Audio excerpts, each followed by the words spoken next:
आनं ततानं ततानं तता आनं ततानं ततानं तता आनं ततानं ततानं तता आनं ततानं तता आनं ततानं तता आनं ततानं तता आनं ततानं तता गुरुर्ब्रह्मा गुरुर्विष्णु गुरुर्देवो महेश्वरा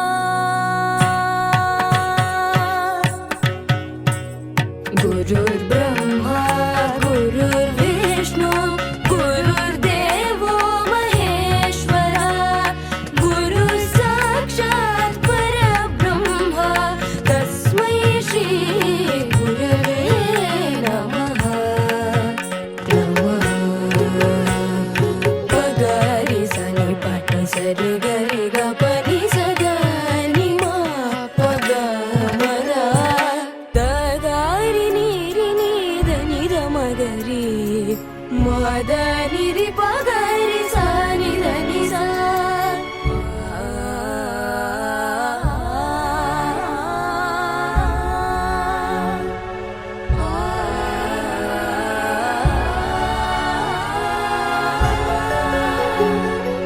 యుగధర్మ పద్ధతుల్ వికృతమయుండా యుగధర్మ పద్ధతుల్ వికృతమయుండా నయ మార్గమున త్రిప్పి నడుపు కొరకు లోకంబులెల్ల కల్లోలమై చెడియుండ నిష్కల్మషము చేసినెకడు కొరకు దుర్మార్గబద్ధులై కృంగిదీనతనుండ దుర్మార్గబద్ధులై కృంగిదీనతనుండ సాధు సంరక్షణ సలుపు కొరకు సాధు సంరక్షణ సలుపు కొరకు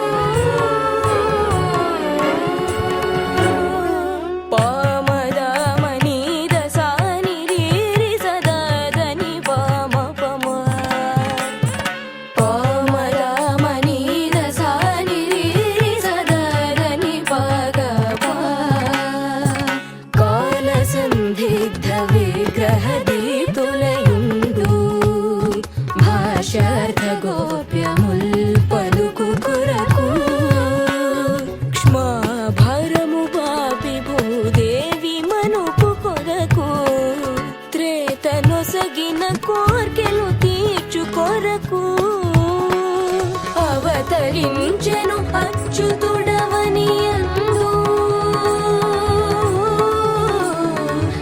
సత్యరూపుడై పతిలో చూడుడిప్పుడు సత్యరూపుడై పతిలో చూడుడిప్పుడు పదని సని ద మద పమ గరి సని సమ్మ పదని సని ద మద పమ గరి సని సమ్మ సప సదా పదని సని ద మద పమ గరి సని స మమ సప ప సదా ద గరి గరి రి గరి ని దని ద ని దని మద ని ద మగ సరి ద పద క పద ప గరి గరి గరి గరి రి గరి ని ద మ ప సప మ పద ద పమ గరి సరి గ మ ప సప మ పద ద పమ గరి సరి గ మ ప గ మ పద పమ గరి సరి గ మ పద ని స గ మ పద పమ గరి సరి గ మ పద ని స ని ద ద మ గ మద ని ద మ గ మద ని ద మ గ మద ని ద మ గ మద ని ద ని పమ గరి సరి గ ద పమ గరి సరి గ ద పమ గరి సరి గ ద పమ రి సరి సరి గరి గ మ గ మ ప మ పద పద ని ద ని స ని సరి సరి గరి గ పమ గరి సరి స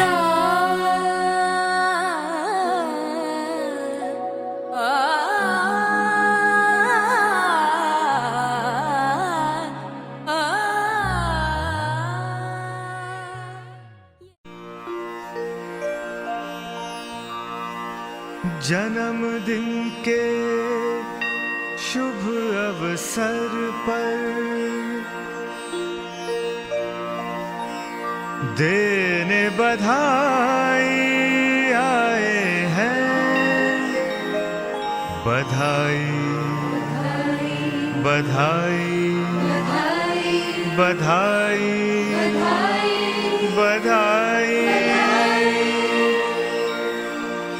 तुम हमारे मात पिता साईं, हम सभी के सब कुछ तुम हो, सब कुछ तुम हो, सब कुछ तुम हो।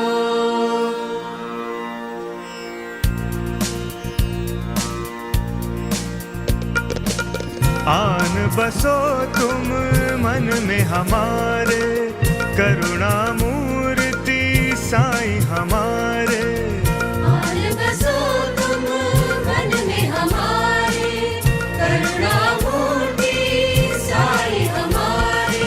साईं राम साईं राम साईं राम साईं राम साईं राम साईं राम साईं राम साईं राम। सूरज तुमसे धूप लेता, चांद की शीतल किरणें तुम्हारी, पूछ के तुमसे सांसें चलती। हे विश्व तारक तुमको बधाई, तुमको बधाई, तुमको बधाई। साईं राम साईं राम साईं राम साईं राम साईं राम साईं राम साईं राम साईं राम। मोह माया के बंधन में उलझे, आन फंसे हम बीच भंवर में। जीवन नैया पार करा दो, प्रेम के सागर तुमको बधाई, तुमको बधाई, तुमको बधाई।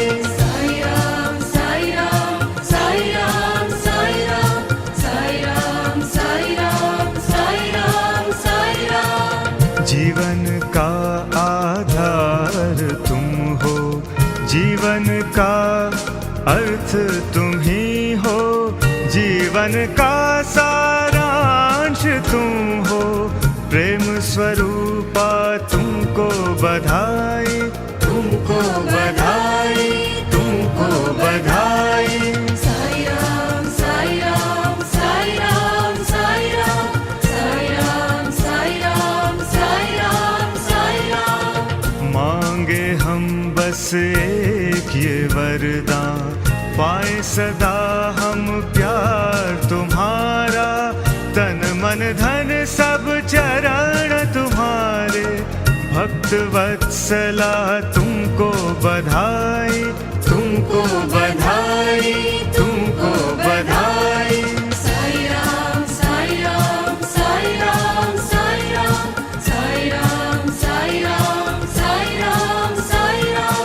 Sain, you are our very breath, our guide and guardian, redeemer of mankind. Yuga avatar Sain, Yuga avatar Sain, Yuga avatar Sain.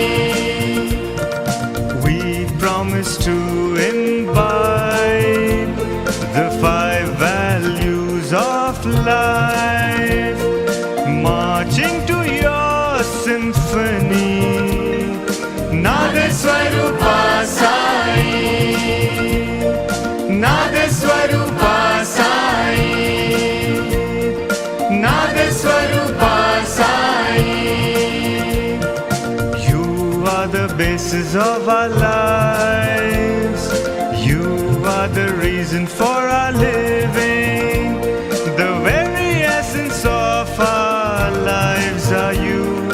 Prema Swarupa Sai, Prema Swarupa Sai, Prema Swarupa Sai. Sai సన్నిధానమే మాకు పెన్నిదానము, సాయి సన్నిధానమే మాకు పెన్నిదానము, సాయి సంప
జీవిత పరమార్థము మా జీవన సారము నీవే సాయి మా జీవన సారము నీవే సాయి ప్రేమ స్వరూపా నీకు జయము జయము ప్రేమ స్వరూపా నీకు జయము జయము మా జీవనాధారము నీవే సాయి నీవే మా జీవిత పరమార్థము మా జీవన సారము నీవే సాయి ప్రేమ స్వరూపా నీకు జయము జయము ప్రేమ స్వరూపా నీకు జయము జయము ప్రేమ స్వరూపా నీకు జయము జయము happy birthday to you happy birthday to you happy birthday dear Swami happy birthday to you happy birthday to you happy birthday to you happy birthday dear Swami happy birthday to you We all love you Sai we all love you Happy birthday dear Swami Happy birthday to you We all love you Sai we all love you Happy birthday dear Swami Happy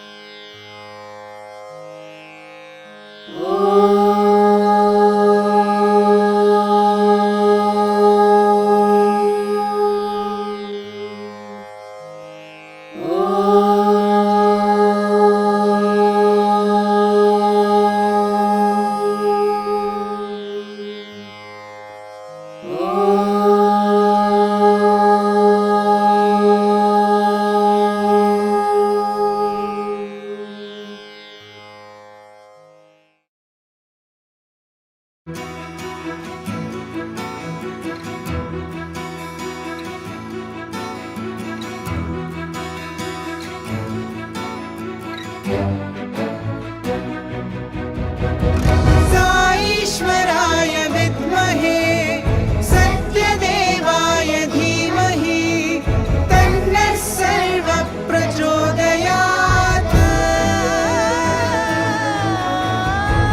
साईश्वराय विद्महे सत्यदेवाय धीमहि तन्नः सर्वः प्रचोदयात्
Sri Sai Ram. My humble pranams at the divine lotus feet of Bhagavan Sri Sathya Sai Baba. Happy 96th birthday, dear Sai. On this special occasion of Swami's 96th birthday, we have a special speaker that will share some divine thoughts with us so that we can all partake in this virtual satsang from wherever we are. Then we will have the YAs give a brief update, share regional service activities, and have a regional Bal Vikas presentation, which will consist of snippets of pictures, artwork, and offerings from various centers in our region. This will be followed by bhajans. Without further ado, I would like to introduce to you our speaker for Swami's birthday program, Sister Karuna Munshi. Sister Karuna Munshi, since the late 1960s, grew up in a Sai-infused environment in Srinagar, Kashmir, where she attended the Presentation Convent School. She completed her high school from Singapore with high academic achievement. In 1980, she joined Sri Sathya Sai Institute of Higher Learning, Anantapur campus, and graduated with a BA and MA in philosophy. She secured a first rank and a gold medal, respectively. She was trained in electronic news gathering and documentary making at Film and Television Institute of India in Pune and the Government of India Central Processing Center at Asiat Village, New Delhi. She has worked as a TV journalist for Doordarshan News before she moved to Canada in 1991. She pursued communication studies at the University of Toronto. She's an experienced journalist and a communications expert who has held various eminent positions in India and Canada. Sister Karuna served the Sai mission in Canada for over 2 decades. She served as the secretary of the largest Sai center in the world for 2 terms. She also taught SSSE Group 3 and served as the youth coordinator. She was the secretary of the Sri Sathya Sai School of Canada in Toronto for 9 years, till she relocated to Puttaparthi along with her family. From 2007 to 2019, Karuna volunteered at Radio Sai for 12 years hosting programs, producing documentaries, and contributing to content for its e-journal, Heart to Heart. Concurrently, she taught English at the Sri Sathya Sai Mirpuri College of Music for 2 years. Since 2017, she serves as the director of the Sri Sathya Sai Vidyavahini program at Prashanti Nilayam, an education portal for empowering rural teachers with values, integrated academic content, training, and teaching aids, all available digitally. This program currently serves hundreds of thousands of teachers and students across India, as it is now available nationally to anyone through the Prime Minister of India's open source education platform, diksha.gov.in. Karuna is a grateful daughter of Sai Seva Dal parents. She and her siblings and their children are former Sai students. It is truly an honor to introduce Sister Karuna to you today. With Ladies' Day in close proximity to Swami's birthday, we have 2 Sai sisters in conversation with Sister Karuna today. One Sai sister is Sunita Bolimunta, who studies in Swami's University during the years 1996 to 1999. She's a researcher in the field of biological sciences, and she's a Group 1 guru at the Raleigh Sai Center. The other sister is Harmya Sri Govindan, who is a YA coordinator at Charlotte Sai Center. She came to the Sai fold as a Bal Vikas student in Kerala, India, and is a software engineer by profession. Please enjoy the speaker session. Sai Ram. Sai Ram. It is truly an honor and a privilege to have with us Sister Karuna Munshi as we begin our celebrations of Swami's 96th birthday. Sai Ram Karuna Didi, how are you doing? Very well, thank you. And thank you for having me. Sister Karuna's association with Swami spans more than 5 decades, and all along, she has dedicated her life serving Swami's mission in various capacities. Today, she'll be sharing with us some of the precious gems of wisdom, drawing from the treasure chest of her learnings with Swami. Om Shri Sai Ram. To the all-powerful goddess Sai Ma, I bow with gratitude and much love. I place myself at her lotus feet and I draw my blessings, solace, faith, and strength from her. Loving Sai Ram to all my sisters and brothers from the Sri Sathya Sai Global Council USA Region 3 and elsewhere. Greetings to all of you from Prashanti Nilayam, the spiritual capital of the universe. Today, on this Ladies' Day 2021, I bow to the goddess in each one of you, my dear sisters and brothers, for it is the feminine principle in our personalities that makes us the kind, caring, and empathetic persons that we are supposed to be. Ladies' Day 2021 comes at a time when we have all gone through almost 2 years of the pandemic, and I don't think any of us have escaped the intense soul searching, the mind churning, the introspection and transformation that this period forced upon us as individuals and as collective whole, entire humanity. For most of us, it has been a quantum leap in self-growth. It has forced us to re-examine our lives and our priorities. Globally, the universe has spoken loud and clear. There is a need for respecting nature and environment and practicing responsible science and development. Bringing integrity into research in any area, including bioweapons, is an imperative, or else we stand to self-destruct. Every time we indulge in overconsumption, wastage, and use of materials that harm the environment, we disrespect the same goddess whom we worship with Shringar and Alankar, with Arti and hymns. For nature is nothing but an expression of divinity. We can no longer chant Sarva Mangala Mangalye or Ya Devi Sarva Bhuteshu while hurting the same Devi through emissions, plastics, and other poisons that we unleash on Mother Earth. This Ladies' Day also marks a decade since we celebrated the last Ladies' Day in Bhagwan's physical presence, which was on November 19, 2010. So it's a good time to take stock of the role we ladies play in the Sri Sathya Sai mission of establishing Golden Age, a Sai age of Dharma, and assess our report cards.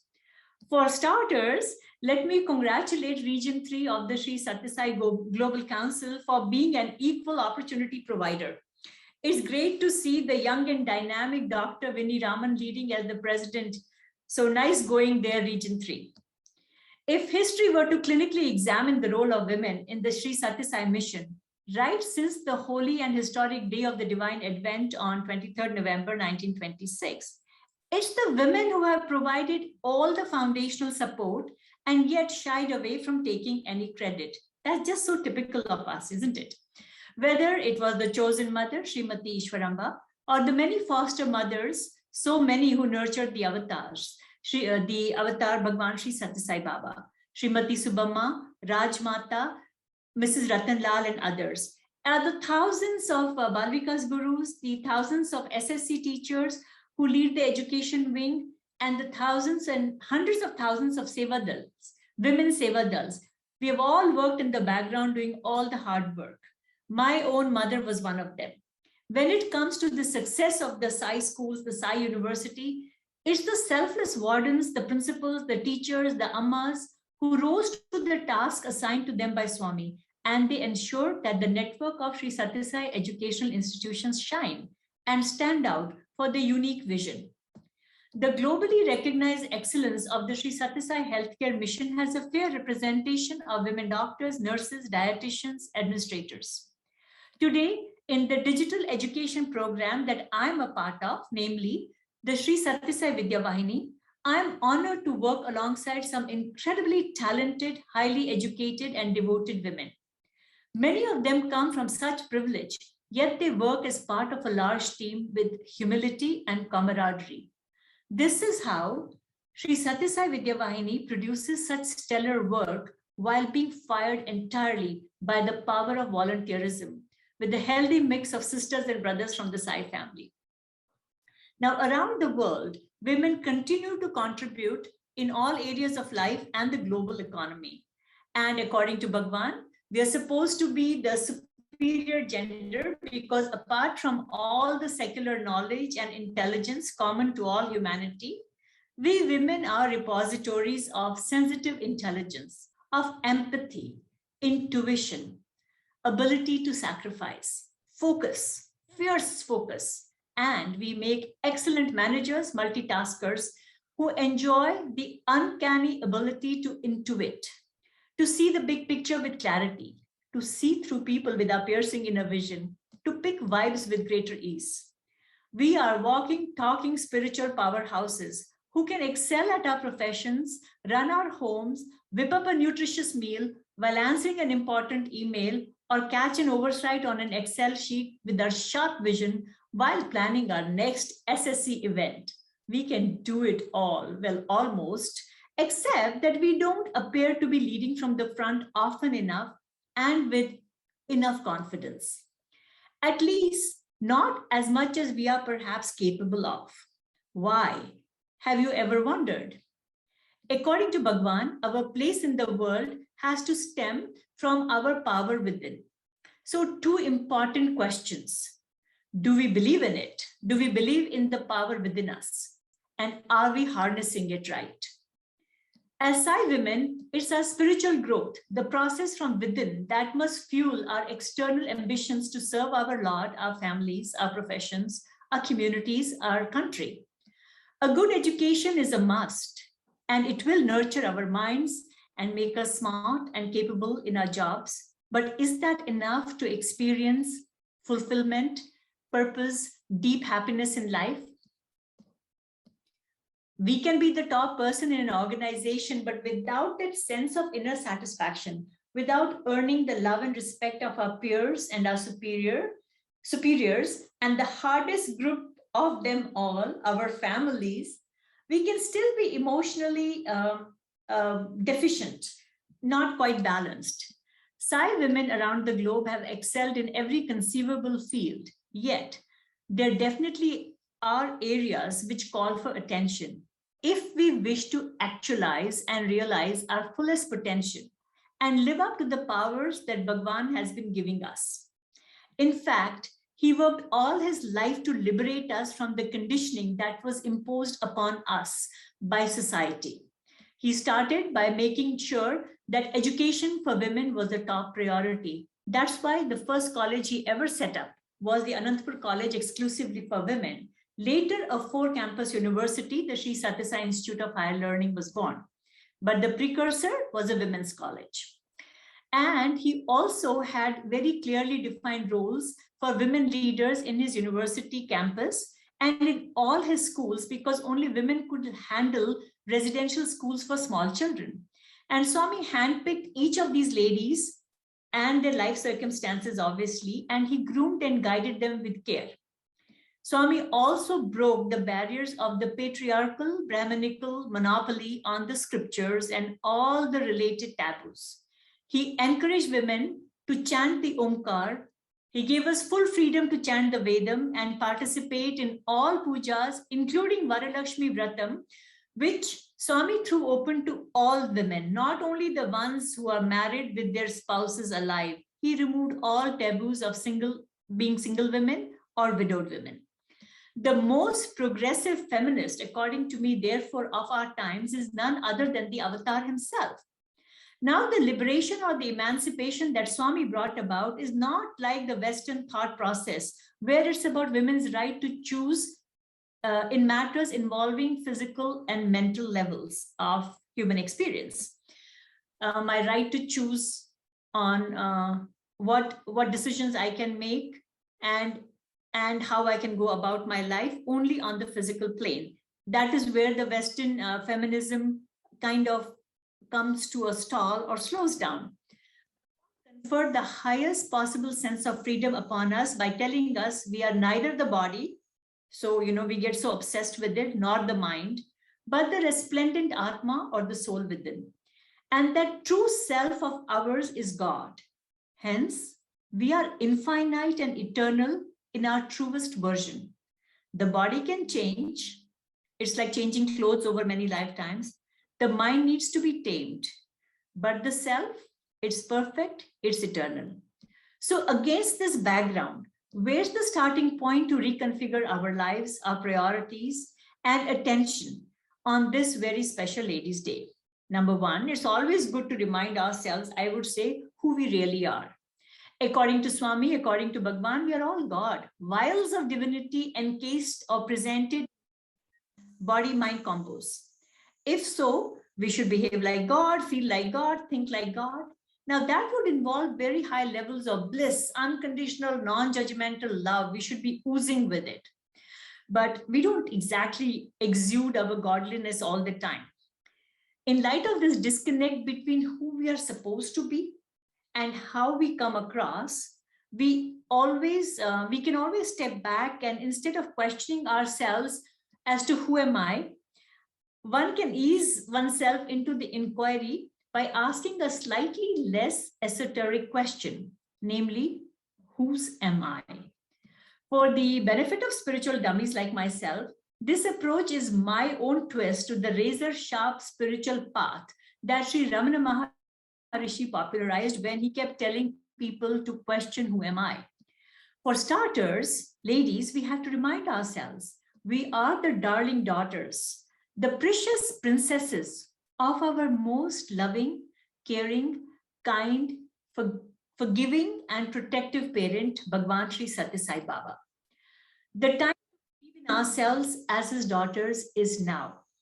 Own up the privilege and the legacy and all that comes with it, including the responsibility to move on and make spiritual progress. We must have full faith that Bhagwan planned our incarnation, life circumstances, so that we fulfill a higher purpose.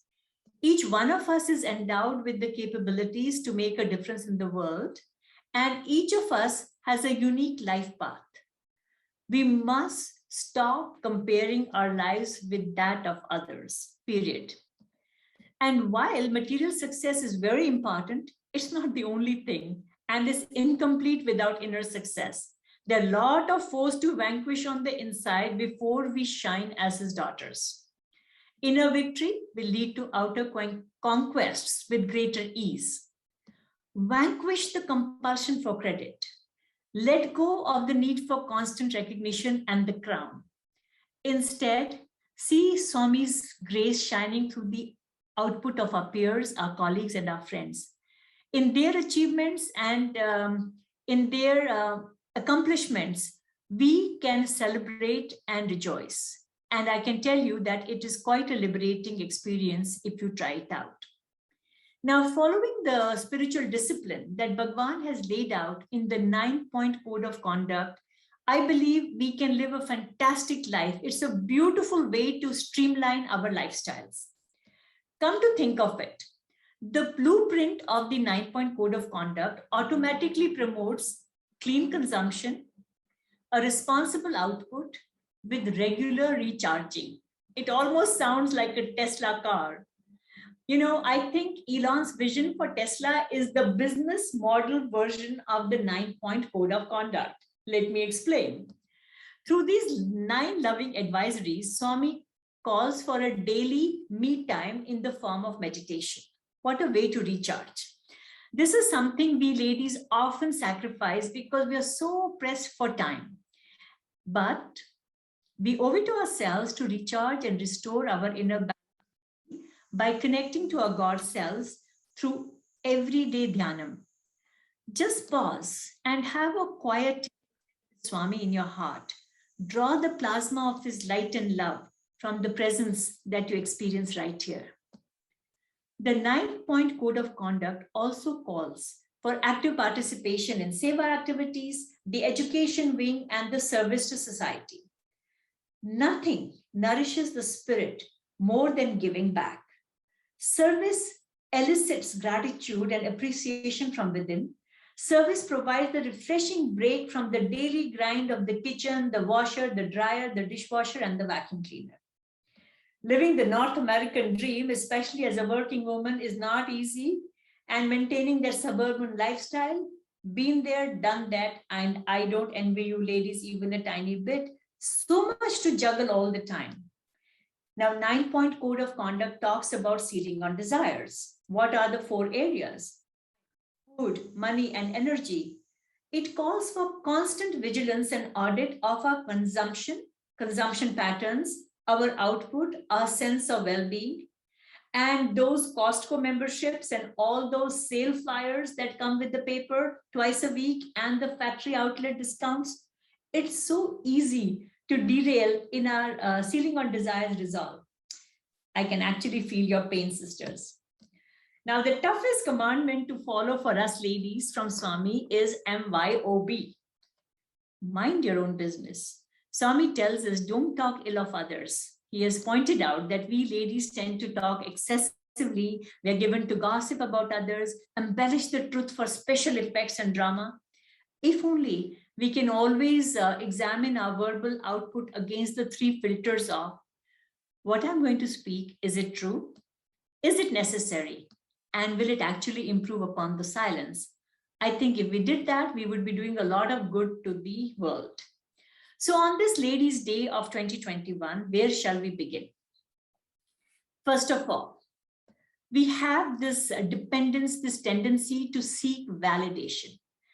We women constantly seek approval from others. We have to begin by believing in ourselves and believing that Bhagwan is confident of our abilities to fulfill his sankalpa, his resolve to establish righteousness on earth.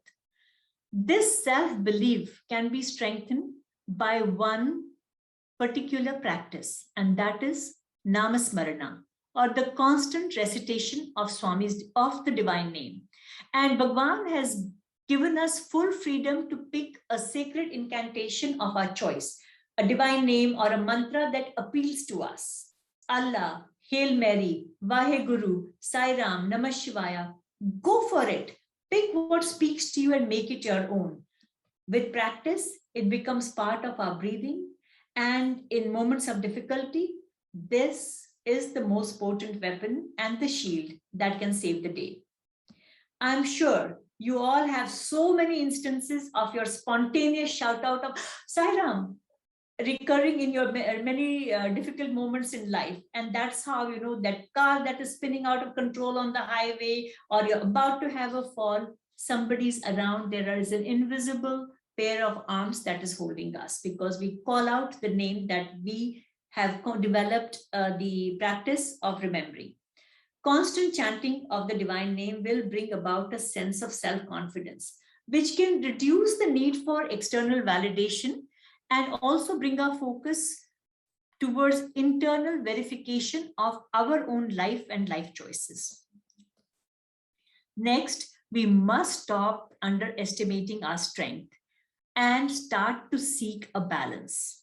And this is something that Swami had told us, and today in the Cycle Manthal also the discourse of Bhagwan that was played also had the same example.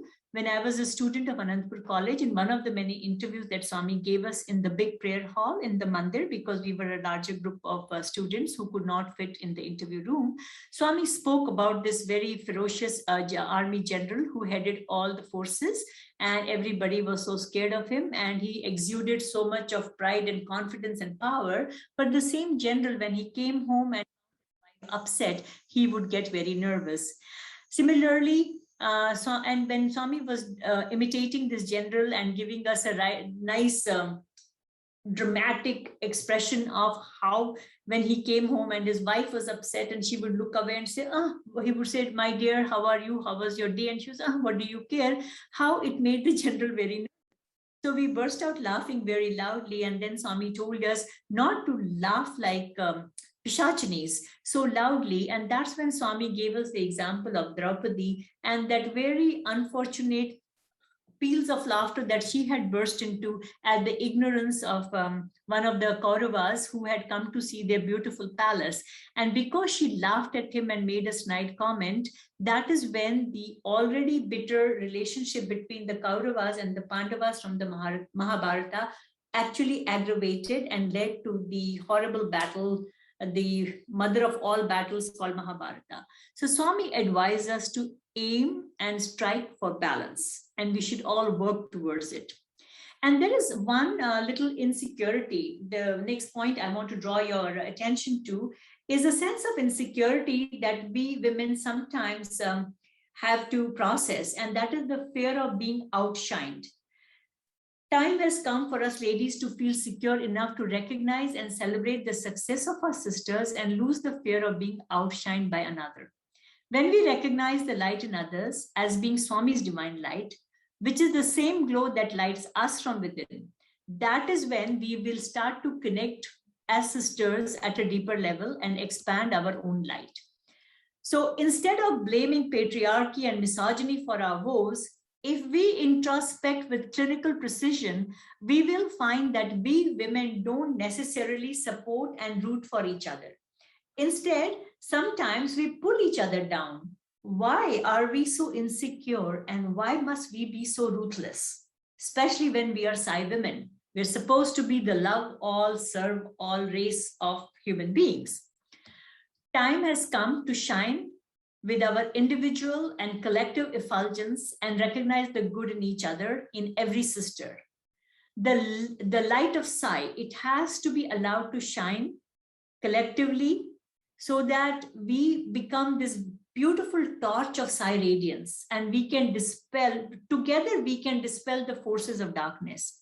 Unless we work collectively, unless we work unitedly, it won't be easy to make a significant difference. We will have pockets of little lights, but we won't be the big light. Unity is essential because unity is divinity. Instead of being judgmental of other women and their choices, their circumstances, let's practice more compassion. Let's be more empathetic and try to understand where another is coming from, even the ones we don't approve of, as though we have a right to judge others. So it really is time to strengthen our bond of sisterhood and support each other in our efforts to self-transform and serve Bhagwan with humility, with love, and with simplicity.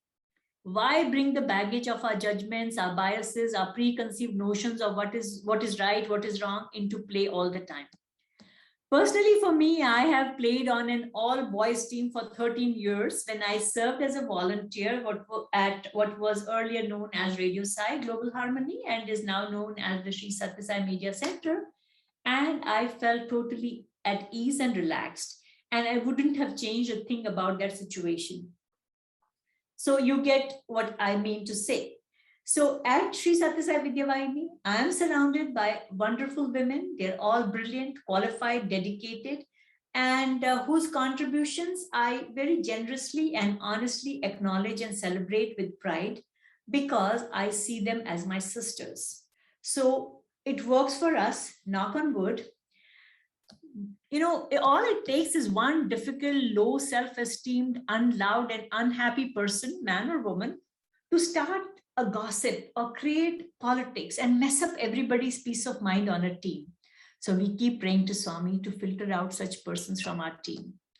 And the best trick to do that, to achieve that, is to keep the work ethic clean and transparent with a proper operating standard. So there is no scope for any grapevine to survive. Who can attribute a sinister motive when we keep everything above board and process driven? Now, if anyone out there has the power to play it so strategically, so sensitively in the Sathya Sai organization, keeping all the negativity, the power play at bay, I believe it is only us women. Bhagwan didn't call us the epitome of his creation for nothing, sisters. Throughout history, in the Indian context, women have been making the world and everywhere else, we have been remaking the world. Women are giving testament to the power of team management, multitasking, synergy, hope, courage, faith, resilience. Today, you and I are who we are, thanks to the inspired generosity of many women in our lives. Our grandmothers, our mothers, our mentors, our teachers, our professors, our sisters, our co-workers, our house helps. The stalwart women of the Sri Sathya Sai movement deserve our veneration, our gratitude and respect today and every day. So on this Ladies' Day, I would love to honor this gift of sisterhood by quoting a few excerpts from one of my many favorite poems. So this is one of them. I love poetry, although I don't write any, I just read. This is a poem by Pearl Cleach. It's called We Speak Your Names. And I will just quote a few excerpts that really appeal to me. After that, I will be more than happy to answer any questions you may have. Pearl Cleese says, and I quote her, "Because we are free women, born of free women, who were born of free women, back as far as time begins, we celebrate your freedom. Because we are wise women, born of wise women, who were born of wise women, we celebrate your wisdom. Because we are strong women, born of strong women, who were born of strong women, we celebrate your strength. Because we are magical women, born of magical women, who were born of magical women, we celebrate your magic. My sisters, we are gathered here to speak your names. We are here because we are your daughters, as surely as if you had conceived us, nurtured us, carried us in your wombs, and then sent us out into the world to make our mark and see what we see and be what we be, but better, truer, deeper, because of the shining example of your own incandescent lives. We are here to speak your names because you taught us that the search is always for the truth. And when people show us who they are, we should believe them. We are here to speak your names because of the way you made for us, because of the prayers you prayed for us. We are the ones you conjured up, hoping we would have strength enough and discipline enough and talent enough and nerve enough to step into the light when it turned on in our direction and just smile a while.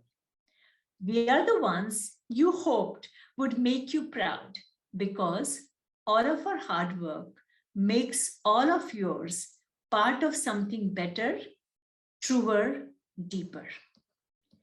Something that lights the way ahead like a lamp unto our feet, as steady as the unforgettable beat of our collective heart. We speak your names, we speak your names. Unquote. Sisters, the moment to leave the past behind is now. We need to arise and awake and begin the march to our life's goal, and that moment to do so is now. The time to own up our own divinely ordained roles, support and appreciate and mentor each other, and the time to shine as his darling daughters and precious princesses is now. Let's celebrate this occasion to mark our spiritual awakening and inner release or liberation from all the inhibitions that are holding us back. Let's support each other and move towards the avataric vision of one united world, one family of humanity, one language of the heart, and one religion of love. Happy Holy Ladies' Day to you, my dear sisters. That is so inspiring, and that was such a beautiful poem. Thank you for that. And what advice will you give us as a female young adult who are going through a lot of challenges in career, family, society, and spirituality? I would say that much is given to those, much is expected of those to whom much is given. Women are endowed with so much strength and so much of spiritual power, and therefore somehow our lives tend to be more complex and challenging, and our roles are many more. So the first question I would ask myself as a young adult growing up in the Sri Sathya Sai family would be, whose am I? And once you have made that inquiry and determined whose are you, if you are the daughter of Bhagwan Sri Sathya Sai Baba, you need to define your life's goals accordingly. Because once we have clarity of our life's goals, we can work out a commitment plan. And that commitment plan has to be achieved using the Ds that Bhagwan has given us: sense of duty, devotion, discipline, determination. We must work doggedly to ensure repeat action injury, whether it is time management or whether it is task management, writing a to-do list, delegating what can be, letting go of what is not so important. Once we do that, we will find that there is a greater sense of balance. there is one thought which I want to share with you, because only with age the clarity comes. Maybe when I was a young person, I did not have it as clearly. Mine was the other extreme. I just wanted only spiritual success and never thought of worldly success. But there is one thing that if we can, I only see this in hindsight, because you know what they say, hindsight is 20/20. When we nurture our spiritual self, it doesn't mean we need to sacrifice our worldly goals. The two can coexist. One is an expression or projection of the other. Swami always gives that example of that skinny, scrawny man who is climbing a tall coconut tree on a beach in Kerala on a bright sunny day. On the white sands, there is this beautiful coconut tree, and the sun is up there, midday sun. And as this scrawny man who's very agile, he climbs this tall tree with the sickle tucked in his dhoti to cut the coconut, his shadow falls on the sand. And on the sand, there is also a shadow of a tall coconut tree on which the scrawny man's shadow is climbing. And when the scrawny man reaches the top of the tree, he pulls out the sickle and he slashes one bunch of luscious coconuts, and they come hurtling down.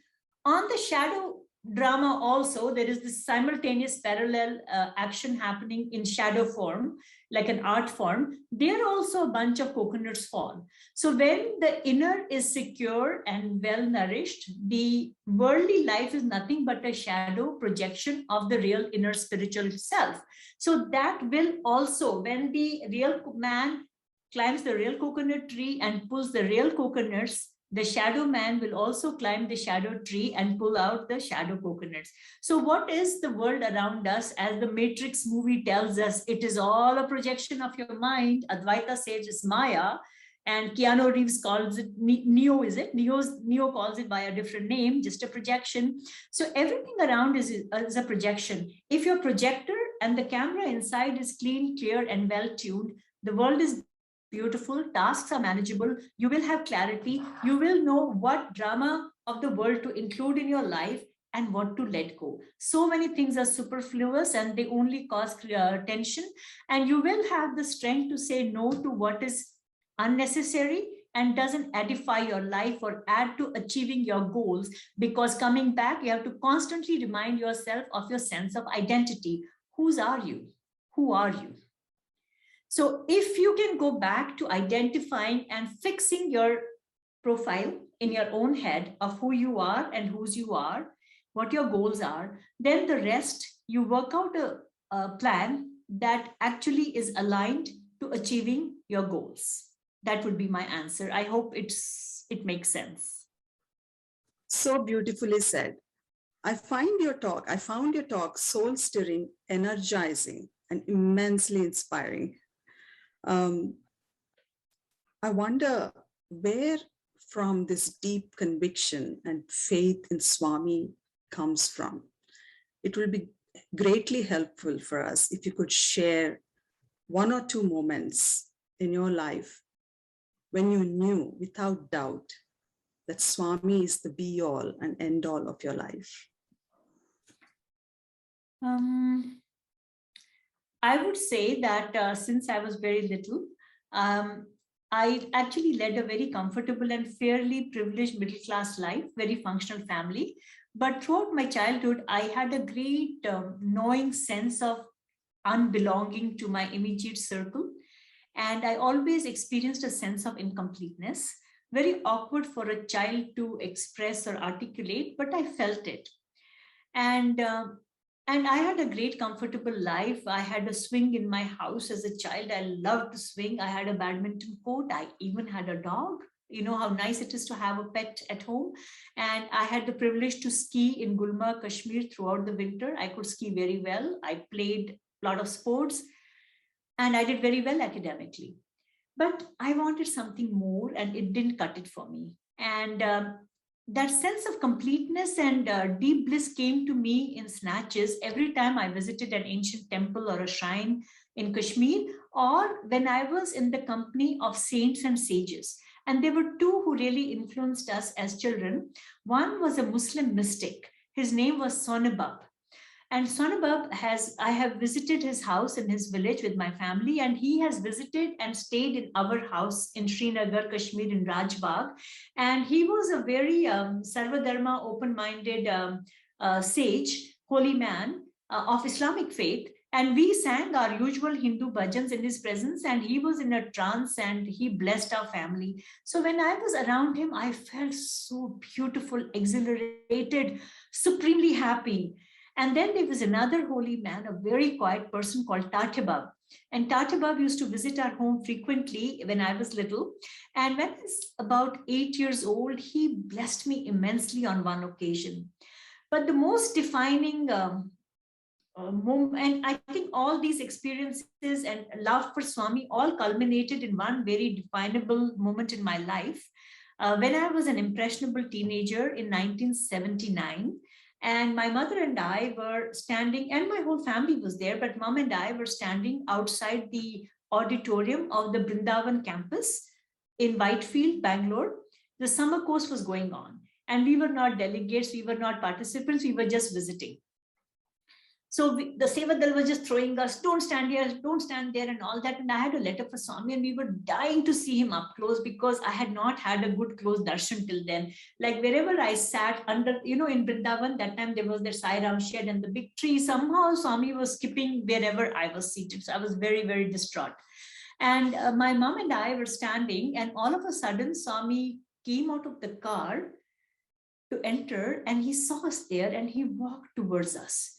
And as this being who was like somebody I fantasized about, with that big halo of hair and those big black magical eyes, as he walked in closer to us, I just lost all sense of time and space. And I thought he peered into my eyes and straight into my soul. And it was as though I was looking into eternity. I had no consciousness of time, of space. It was my moment of absolute stillness and bliss. I would say that was that Tattvam Asi moment. Everything faded away, though the black of his eyes just filled me with bliss. That experience, that few nanoseconds of him coming close to me, I actually don't even remember handing out a letter, but I think he took my letter because mom told me. And it was so cathartic. It was bliss oozing from deep inside me. It was like I had hidden this urn of tears inside me, and it all started to ooze, and I felt so light and validated, and confirmed that the being, that Godhead who I was having this internal chatter with, was real and was supreme being beyond anything and everything I've ever known. So I would say that that moment for me was very, very a watershed moment in my life. And I really rarely felt like that too many times later, where everything went blank and I could just feel my heart churning and oozing with unconditional love. The only other time it happened is about 9 years ago. We went to the Golden Temple in Amritsar. And as we were walking up the causeway, because there is a water body around the Golden Temple, you have to walk through this marble causeway, and the threshold of the temple came, and everybody bows to touch their forehead on that marble. The moment my forehead touched that marble, I was absolutely in a different zone or state of consciousness. Everything zapped in a snap of a finger, and I have no idea what happened. It just reminded me of that moment when Swami came very close to my face, close to me, and looked me deep into my eyes and peered into my soul in 1979. The two episodes were at least about 30 years apart, but the experience was pretty much the same. Wow, what an experience. Swami, there's a lot of miracles, and most of the time we focus on the big miracles happen in devotees' life. It's easy to miss out the small miracles that happens in our own life. How can we open our eyes and experience that small miracles Swami blesses us every day? It's very simple. Cut out the noise, the chatter, and tune in. I think everything is a perfect plan of God. Everything happening to us around us, everywhere in the world is part of a cosmic pattern. And everything so many things seem so cruel, unfair, wrong, and they are. We don't condone bad doing, but there is a pattern to everything in life. We can only understand it if we tune into it. If you have so much of noise around you and there is a beautiful song playing inside your heart, you're not going to be able to hear it. You have to reduce the din and the noise around you. Only then you can hear the sound of God or the music of God within you. So only when we pay attention and live in a state of constant integrated awareness, in the moment, in the present. I can't be doing this job and checking my phone and doing 5 other things. This is what I'm supposed to be doing, talking to you. So as long as I stay tuned to the task at hand, we will realize that who we meet, when we meet, what we hear at the right time, it's all God's plan. It's all being sent to us by God. The universe is alive. The universe is sensitive. It's responding. God is ready at a beck and call. We just have to know and be tuned to him. You know, there's that story that from the time we wake up till the time we sleep, God is waiting for us to say hello to him. But we wake up and we stretch and we brush and we bathe and we do our hair and we get ready and go to work. And God is waiting if we'll say hello to him when we have breakfast. And God is waiting when we are traveling in the subway to go or driving to work. He is our eternal companion. Acknowledge him, look at him, count him in and talk to him. It's just that you have to tune in. I don't think it is rocket science, and it is no major rocket spiritual science either. Just cut out the noise, reduce the chatter, tune in and listen in. And he's always there. On that very same note, when we have to listen to our inner voice, how do we differentiate between Swami's voice and our mind? Yeah, that's a very tough one. But I think it comes with practice. And my truthful and first-hand experience-based, not so high-sounding answer is Jyoti meditation. If you every day spend that time practicing, you know, the light meditation that Swami has taught us, the light is in me, I am in the light, I am the light. It works like a PPT presentation for me. So I ask Swami and I seek his guidance on how to handle situations. And the answer just is the next slide on my inner sky. I'm pointed to the person, I'm pointed to a thought. It's a clear thought with the exception of anything else. And it has that, sometimes it is almost irrational, but I have to trust my God self and I follow through and I find many, many answers.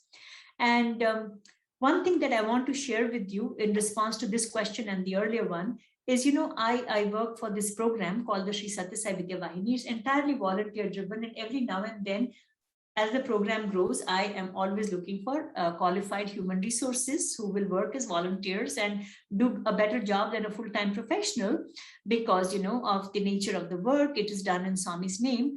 And I always have this list of worries and problems that I make in my head. And I go to run at the last minute to Sai Kulwant Hall for my darshan and to leave this request with Swami.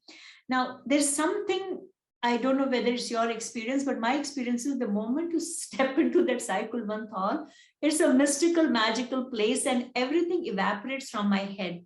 All my problems, my wish list, blank.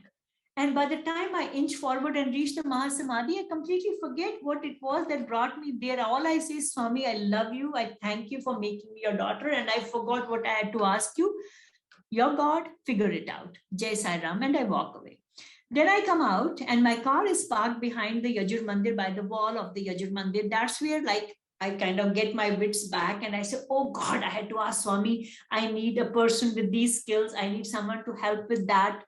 So then I stand by the wall and I start my professional, official, formal request. Swami, I need help with this. Can you please guide? Can you please help me? And dear sisters, I'm telling you the absolute honest truth. Most of the time, after I finish, I turn around to open my car door and my answer is standing there because I see somebody I know. I say, oh, Sai Ram, how are you? And they say, all well. I say, yeah, I was just looking for some help from Swami. I need somebody to do X, Y, and Z role. usually that person has all the qualifications and that person is already part of our team. This has happened to me. It's a pattern. It happens to me repeatedly. Kulwant, no problems. All my problems dissipate. I am not walking, I am walking, flying, because I feel so happy when I enter that place. That magic just takes over and I lose my mind. I step out into the parking lot and I become my worrisome, crazy self again. That's when I resort to Yajur Mandir, and Swami provides me with every solution. And when the solution doesn't come, I know the answer is wait. At the right time, the right person will show up, and the person does show up. Always. So that would be my 2 cents worth on that. That's more than 2 cents and very, very inspiring, and all the practical tips that you've said about that. Thank you. It is very true that Kulwant Hall is very mystical, and we forget all our worries or everything when we go there. And especially these days, this week will be more special since we are celebrating Swami's birthday in 2 days. And it's a time of happiness and self-transformation as well. So what is your thoughts on how should we celebrate Swami's birthday of God of the universe? Swami says, no, his birthday is the day he's born in our hearts. So we have to acknowledge his birth within us. And today I'm told this period in time, this late November, around November 19th, 20th, this is the time when a great churning, cosmic astrological churning is happening. And people's destinies are really going to make a shift. I'm not an expert in astrology, but a lot of people have advised me of it, good friends and family. And I think let's make this moment to make sure that Swami is really born as our best and dearest friend today on his birthday. And this we can do, as I said, by every day connecting with him. You can't have a friend you don't keep in touch with, right? You have to say, hello, how is it going? And I talk to Swami about everything I'm doing. I ask him for permission to do everything. I inform him and I tell him that if I'm pursuing a course of action which is not in sync with your teachings, please make sure it doesn't go through. So I only pray that Swami, please help bless me to think the thoughts, only those thoughts that you approve of, speak words that are yours, and bless me to perform actions that meet your expectation. And after Mahasamadhi, I think the inner access is easier, it is direct, it is quick. And as I said, Cycle Vanthal for me, magic. So I prefer to pray at Yajur Mandir with my long list of usually job descriptions. And I find Swami answers and resolves all my problems. And there are many things that Swami does not, personal level, Swami has not responded as I would have liked things to happen in a snap, because that's my learning. My suffering, my pain is for my growth. Pain purifies the heart, gives you acceptance, and makes you reflect very deeply. And I think that introspection, that reflection is sadhana. So I go through it. I deal with emotions of issues which don't work out for me. I deal with them with a lot of care and sensitivity. I have many fights with Swami. I disagree with him. And then, like the wussy that I am, his daughter, I agree in the end. Okay, whatever you say, boss, whatever you say, I know in my heart, whatever Swami is putting me through is for my good. It is to work out my karma. I don't have the patience. I just wanted to get over. If there's a health issue, I wanted to get resolved sooner than later so that I can get on and, get on and be with my life. But then if there are so many steps of any treatment you have to take, any protocols you have to follow, I have to deal with it, because that is what Swami wants me to go through. And that irritability, or no, that irritant is my sadhana. So beautifully said. So in few days, we'll be celebrating the 96th birthday of Swami. And 4 years from now, we'll be celebrating the 100th year of the advent of the Purna Avatar, Bhagwan Sri Sathya Sai Baba. I don't think we can ever fathom the great good fortune we have for being contemporaries of this avatar. Really. So, I agree. So as we reflect on this auspicious day and our role in his avataric mission, where do we find our bearings, our purpose? Whom should we turn to? I say, at all times, under all circumstances, stay anchored only to the source. And the source is Bhagavan himself, who resides in our heart. And if you're looking for an answer or a message, only go to Sathya Sai Speaks and the Vahinis, all available at Sri Sathya Sai Media Center. Always make it a point to read Sai literature. It's part of our good practices protocol as Sai devotees. And continuously stay engaged with and talk to Swami in your heart. It is as simple as that. Swami is continuously, his beautiful eyes are on us, his arms are wrapped around us. The world is his expression. So we have to remind ourselves, we are like that fish which is in water. It has water inside it. The fish has water above it, below it, around it, and everywhere it and inside it. God, you are the fish, God is the water. How are you not tuned to God? Ask Swami for help when you're stuck. Fight with Swami when you're upset. There has to be someone in our life who we can love unconditionally, who is not going to judge us, where we don't have to walk on eggshells and be scared. Is he going to be upset? Is this person going to be, is she going to judge me? No, for me, that one go-to source is Swami. And, a lot of people ask me that, when actually somebody was trying very hard to figure out who do I turn to when I need some advice or opinion. And I told them, I go to Swami. And when he doesn't listen to me and I find he's not responding, I go within. And when I'm losing my patience, I know exactly what to do. I go to his mama. I go to Mother Ishwaramba and I pray to her and I snitch on Swami to her and I tell her, you need to have a talk with your son. It's not working out for me. And I always find whenever I pray to her divine worship, Mother Ishwaramba, she always comes to my rescue. She is nothing short of a goddess for me. That is my faith. It works for me. Oh, I love the way you said you go to Mother Ishwaramba. I'm sure we'll all do that from now on. And the oracle is within. The oracle is not without. And also, when you're really talking to Swami, whatever you need to hear, whatever you need to be told, either you will hear it from someone or you will read it. Or that will be the Sai Inspires message for the day, and Swami is speaking directly to you and answering your question. So stay alert, be sensitive, read with care, don't just brush through, then you won't catch the fine nuances, the sensitivity with which Swami is getting the message across to you. What gift do you think Swami wants from us for his birthday? The gift of obedience to his teachings, the gift to make that leap of faith, to take that leap of faith and start serving him with all our hearts and souls. I think that's all. Surrender, trust, self-confidence that we are his and whatever we are doing, Swami will see us through. I think that is the most important.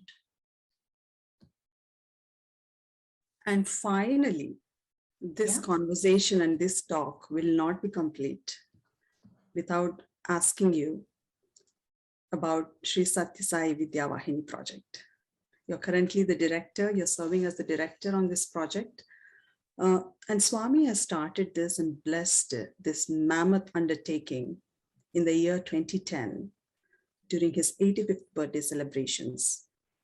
So please shed a light on this the Sri Sathya Sai Vidyavahini, and also the recent initiatives that you have taken up, which is inclusive learning, and what are the different volunteering opportunities we have through this program?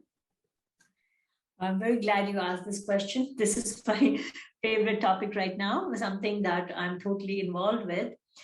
With the grace of Bhagavan, in his lifetime, Swami has done so much for so many millions of people all over the world, over so many generations. All of it is not chronicled in any book or any record of the media center, because God's glory cannot be recorded. There is a saying that if all the oceans were used as ink and the sky as paper, we cannot actually accomplish writing the glories of this avatar. He has been so giving of himself. And I actually find it's almost limiting to say that Swami's contribution to our nation building is in the form of world-class healthcare, outstanding educational institutions, the amazing water projects. These are little things. He created the universe, the galaxy. So creating a healthcare system is not such a big deal for the power that created the entire universe. And the infinite universe, of which we don't even know many mysteries yet. All the same, Swami did this to give us an example of a model human being who should live as a good citizen and care for others. He was creating these prototypes to inspire many more people to replicate this, because we don't have the right kind of healthcare accessibility, universal healthcare in our country, in a country of 1.3 billion people. And he provided so much of relief for people who were suffering without clean water and had many health issues because of the high fluoride content. But what Swami did, the master stroke, just before few months before he decided to take Mahasamadhi, was to extend the wonderful advantage of this beautiful bespoke education system that he set up in Prashantiniliyam, in the schools of Prashantiniliyam, under his immediate guidance. He decided to extend it or extrapolate this advantage by using the digital media. Such a visionary, so futuristic. Vidyavahini was a program ahead of its times in 2010. Most people didn't even understand how it would roll out. It was just so futuristic. It's like Elon Musk talking to you maybe 20 years ago. You would have said that he's crazy. Who would have said he would be the richest man today, that every time he tweets, the whole world will go into a spiral? So the stock markets, who would have thought that? So similarly, Vidyavahini was very ahead of its times, and it is a digital extension of the best practices. And Swami's mandate was that we should make sure that whatever Vidyavahini creates is used to empower teachers, rural teachers, with 3 deliverables of content, which is master lesson plans with multimedia, human values, everything there, training for teachers, and teaching aids. We also provide an amazing program called Phone Your Friend, and many people in the US are participating in this Phone Your Friend program in their personal capacities as their seva, where we teach spoken English to vernacular speakers in rural parts of India, rural teachers. Now, this is going very well, and currently whatever we created originally for Sathya Sai schools across this country is being used nationally, from north to south, east to west, across this country, through the Honorable Prime Minister, Mr. Modi's initiative called Vidya Dan on something called diksha.gov, government.in. It is an open source platform for teachers, tutors, parents, and students across this country. I'm afraid you can't access it from the US because of the security firewalls, but it is accessible throughout India. And teachers everywhere this is their go-to place to find content and learning aids and teaching aids. And I'm very pleased to inform you that currently the single largest contributor to Diksha is the Sri Sathya Sai Vidyavahini program. We have covered all the content from grades 1 to 8 for 4 subjects: environmental sciences, mathematics, science, and social studies. For the India is a country of so much of pluralism and diversity. We have so far already placed everything that comes under what is known as the Central Board of Secondary Education, the National Curriculum of India, CBSE.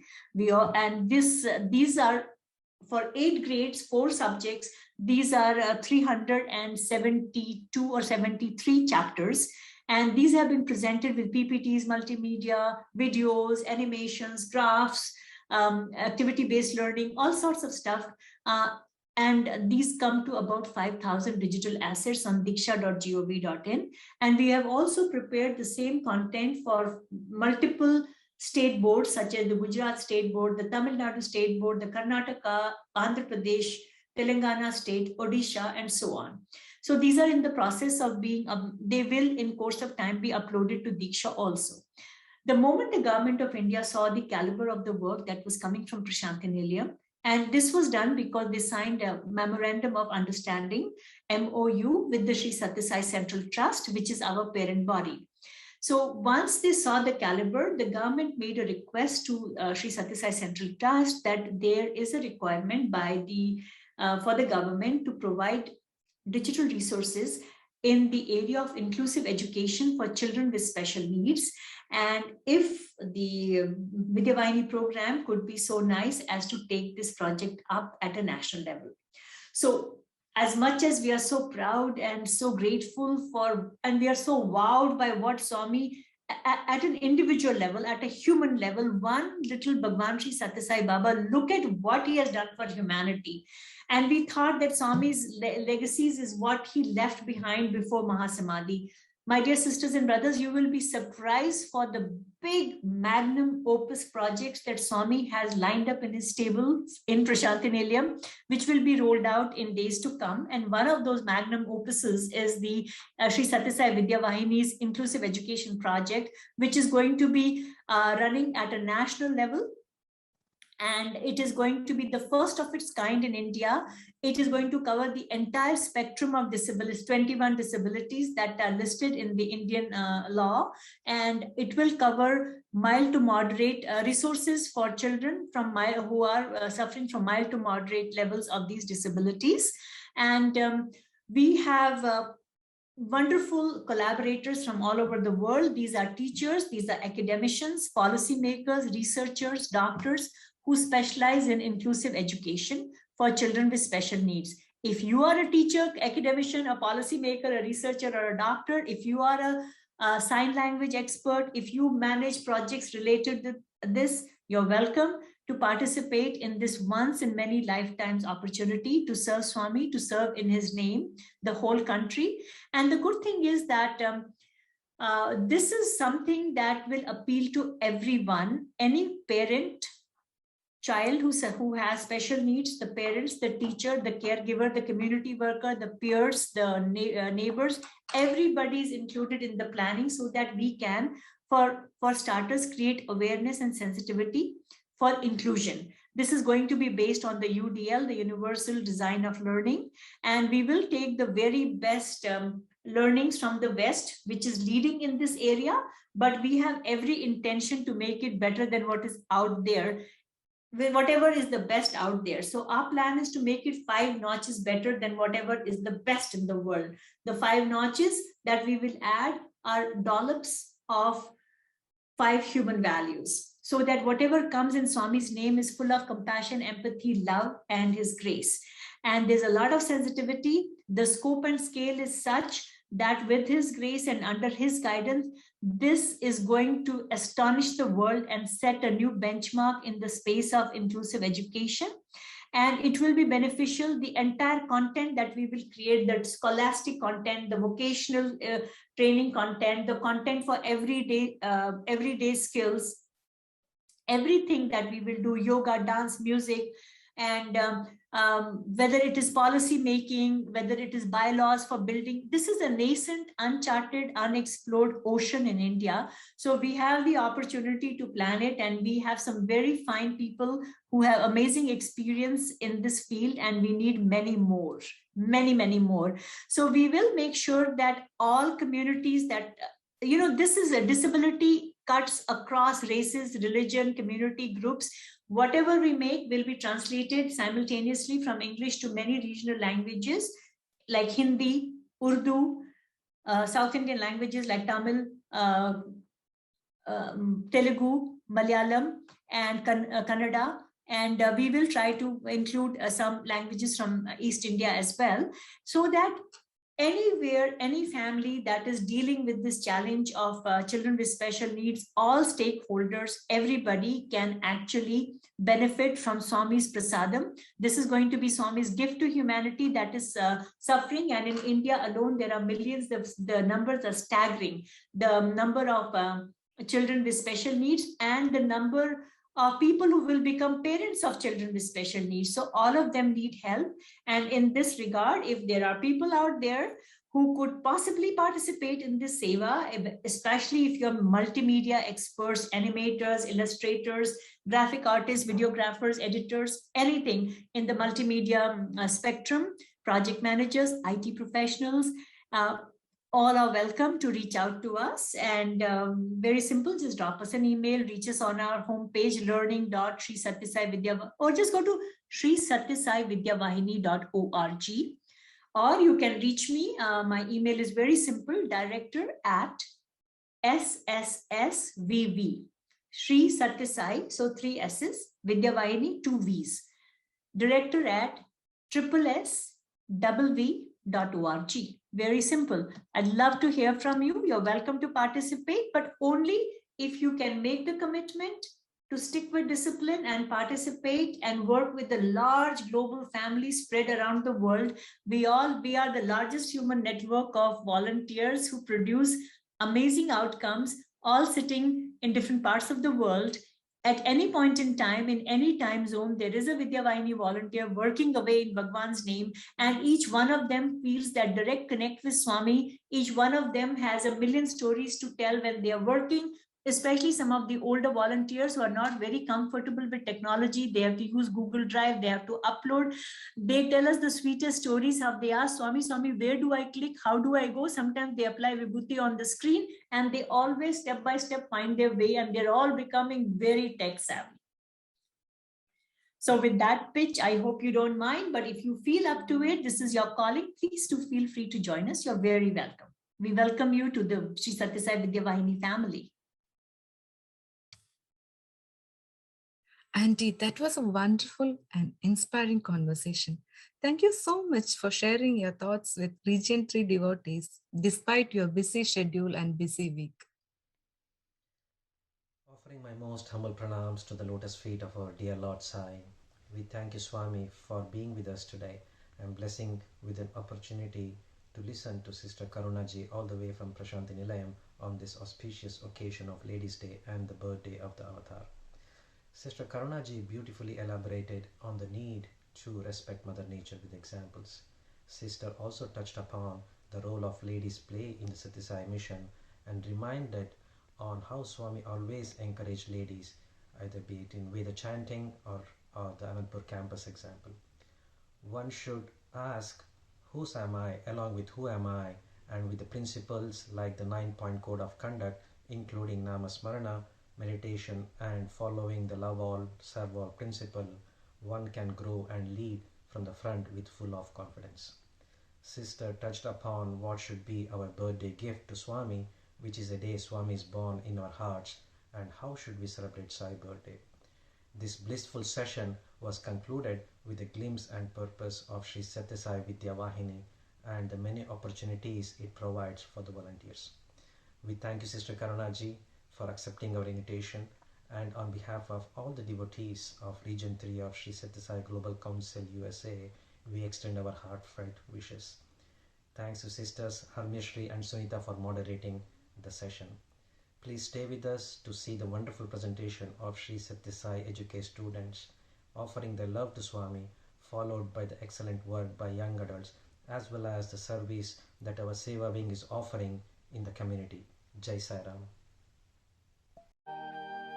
Loving Sai Rams, dear children, respected elders, and sisters and brothers, welcome to the SSSE portion of the program. With Bhagavan Sri Sathya Sai Baba's blessings, all students and gurus were able to continue classes as they normally would despite the pandemic. For safety reasons, gurus took the classes to an online platform early during the pandemic to protect everyone. We must always follow Sai's teachings and not cause harm to others or ourselves. I appreciate the diligence of the guru, students, and parents in this matter. Today we have a variety of offerings for Swami's 96th birthday from various centers. This is not all-inclusive or completely reflective of what each Bal Vikas program is doing. It is simply a snapshot of some of what they are doing. The gurus have marched on with unwavering faith in Swami, and so have the students. The parents have been very supportive of the gurus and the children. You will feel the love for Swami the children have through seeing some of the offerings shown on the slideshow. One-pointed devotion is very important, and I have witnessed this with our gurus, students, and parents. Happy 96th birthday to our beloved Bhagavan Sri Sathya Sai Baba. Please enjoy the offerings from our region. Sai Ram.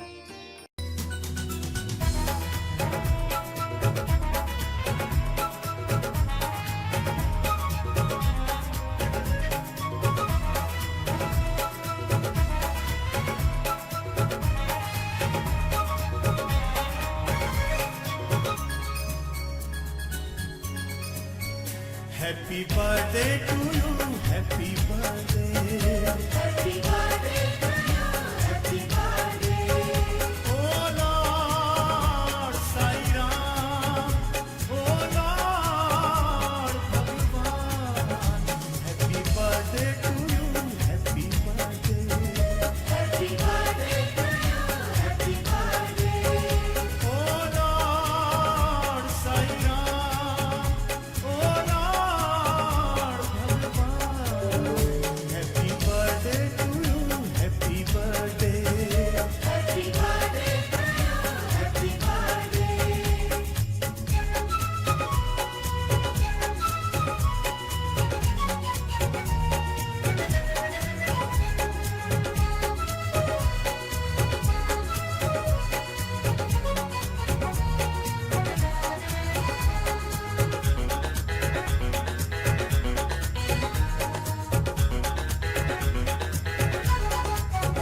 तेरे सत्य धर्म की ज्योति सारे विश्व में जल रही है।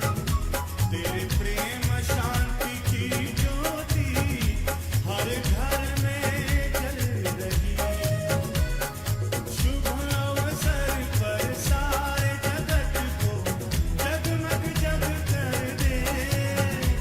इस शुभ अवसर पर सारे जगत को जगमग जग कर दे। Happy birthday to you, happy birthday. Happy birthday to you, happy birthday. O lord Sai Ram, o lord भगवान। Happy birthday to you, happy birthday. Happy birthday to you, happy birthday.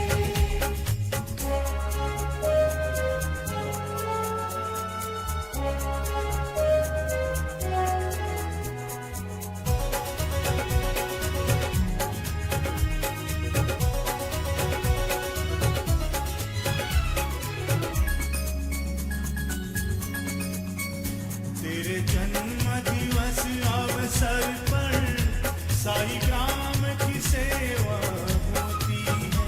शुभ जन्म दिवस पर बाबा मानव की सेवा होती है। हम सब भक्तों के जीवन में एक नया रंग भर दे।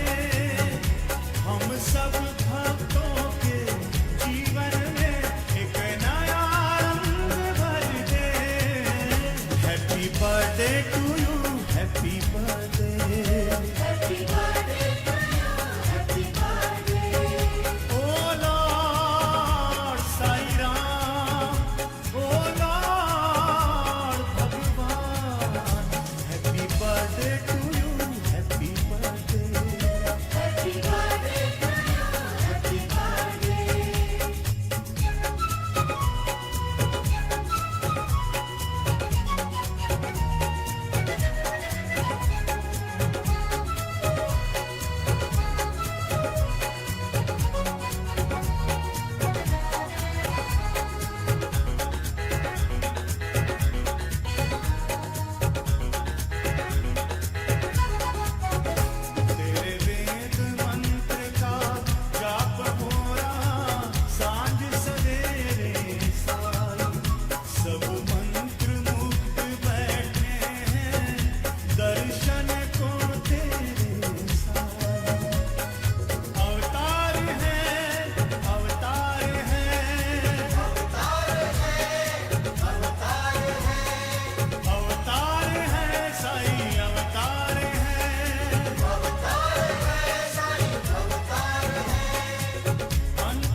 Happy birthday to you, happy birthday. Happy birthday to you, happy birthday. Oh Lord Sai Ram, oh Lord Bhagwan. Happy birthday to you, happy birthday. Happy birthday to you, happy birthday. Oh Lord Sai Ram, oh Lord Bhagwan. Happy birthday to you, happy birthday. Happy birthday to you, happy birthday.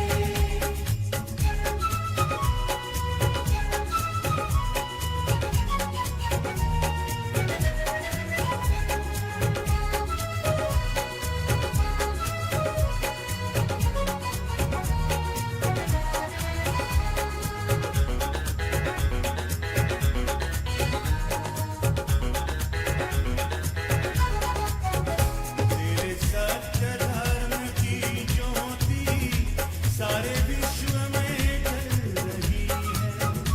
तेरे प्रेम शांति की ज्योति हर घर में जल रही है। शुभ अवसर पर सारे जगत को जगमग जग कर दे। इस शुभ अवसर पर सारे जगत को जगमग जग कर दे। Happy birthday to you, happy birthday. Happy birthday to you, happy birthday. O lord Sai Ram, o lord भगवान। Happy birthday to you, happy birthday. Happy birthday to you, happy birthday.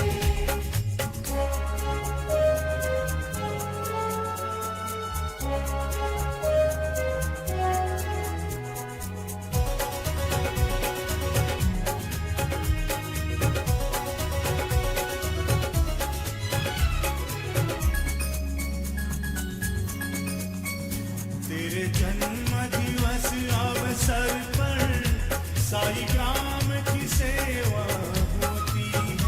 शुभ जन्म दिवस पर बाबा मानव की सेवा होती है। हम सब भक्तों के जीवन में एक नया रंग भर दे। हम सब भक्तों के जीवन में एक नया रंग भर दे। Happy birthday to you, happy birthday. Happy birthday to you, happy birthday. O lord Sai Ram, o lord भगवान। Happy birthday to you, happy birthday. Happy birthday to you, happy birthday.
Happy birthday to you.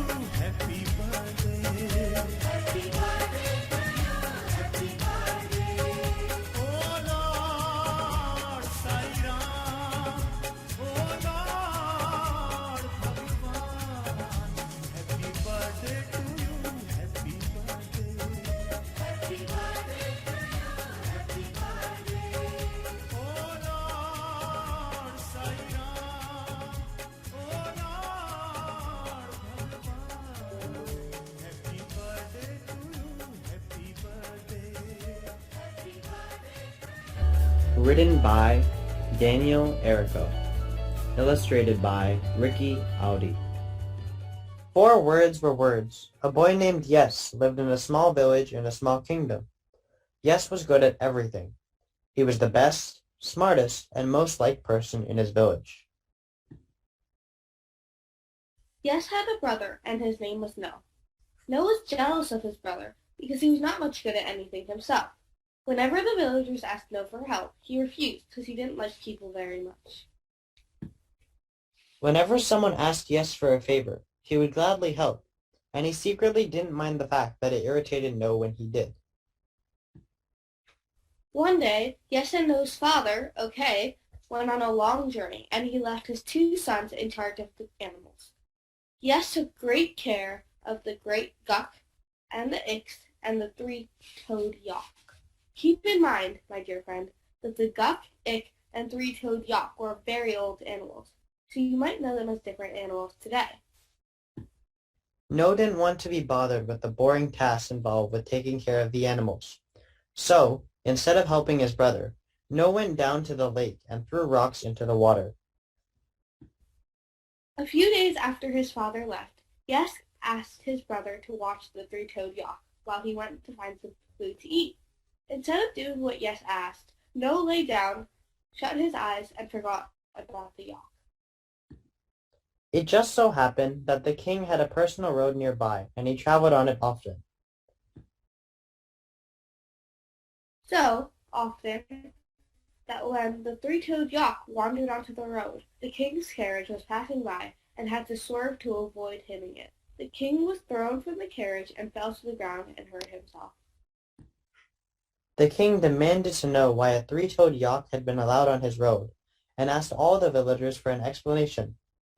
Yes was always honest, so he told the king the entire story. The king thought for a moment, and then he came up with an idea that he was quite happy with. Yes and No were to work in the castle as his personal assistants as punishment for what was later referred to as the worst 3-toed Yak and carriage accident in the kingdom's history. The king needed help with many things around the castle, because the king cannot be bothered with the daily tasks involved with running a kingdom. However, soon after his decision about the 2 brothers, the king realized that only Yes would be of any use to him as a servant. Whenever the king asked No to bring him anything, it would get thrown away, broken, or eaten, without exception. The king was quite sure that No was the worst servant in the entire world. The brothers' most important task was to help pick food for a grand party that the king was throwing later that night. Cooks from all over the kingdom lined up at the castle gates to offer the king their food for their party. Of course, the king could not go and grab the food himself, so he asked Yes and No to do it for him. The first cook came up to the gate and yelled to the gatekeeper, "I bring my delicious ugberry pie for the king's banquet." The king heard this and thought that ugberry pie would be perfect for such an event, and he would love to eat the leftovers. He didn't want anything to happen to the ugberry pie, so he yelled Yes and asked him to go fetch it. The next cook stepped up to the plate. "I offer the king Grookey soup," he said. The king didn't like Grookey soup very much, and he knew just how to get rid of it.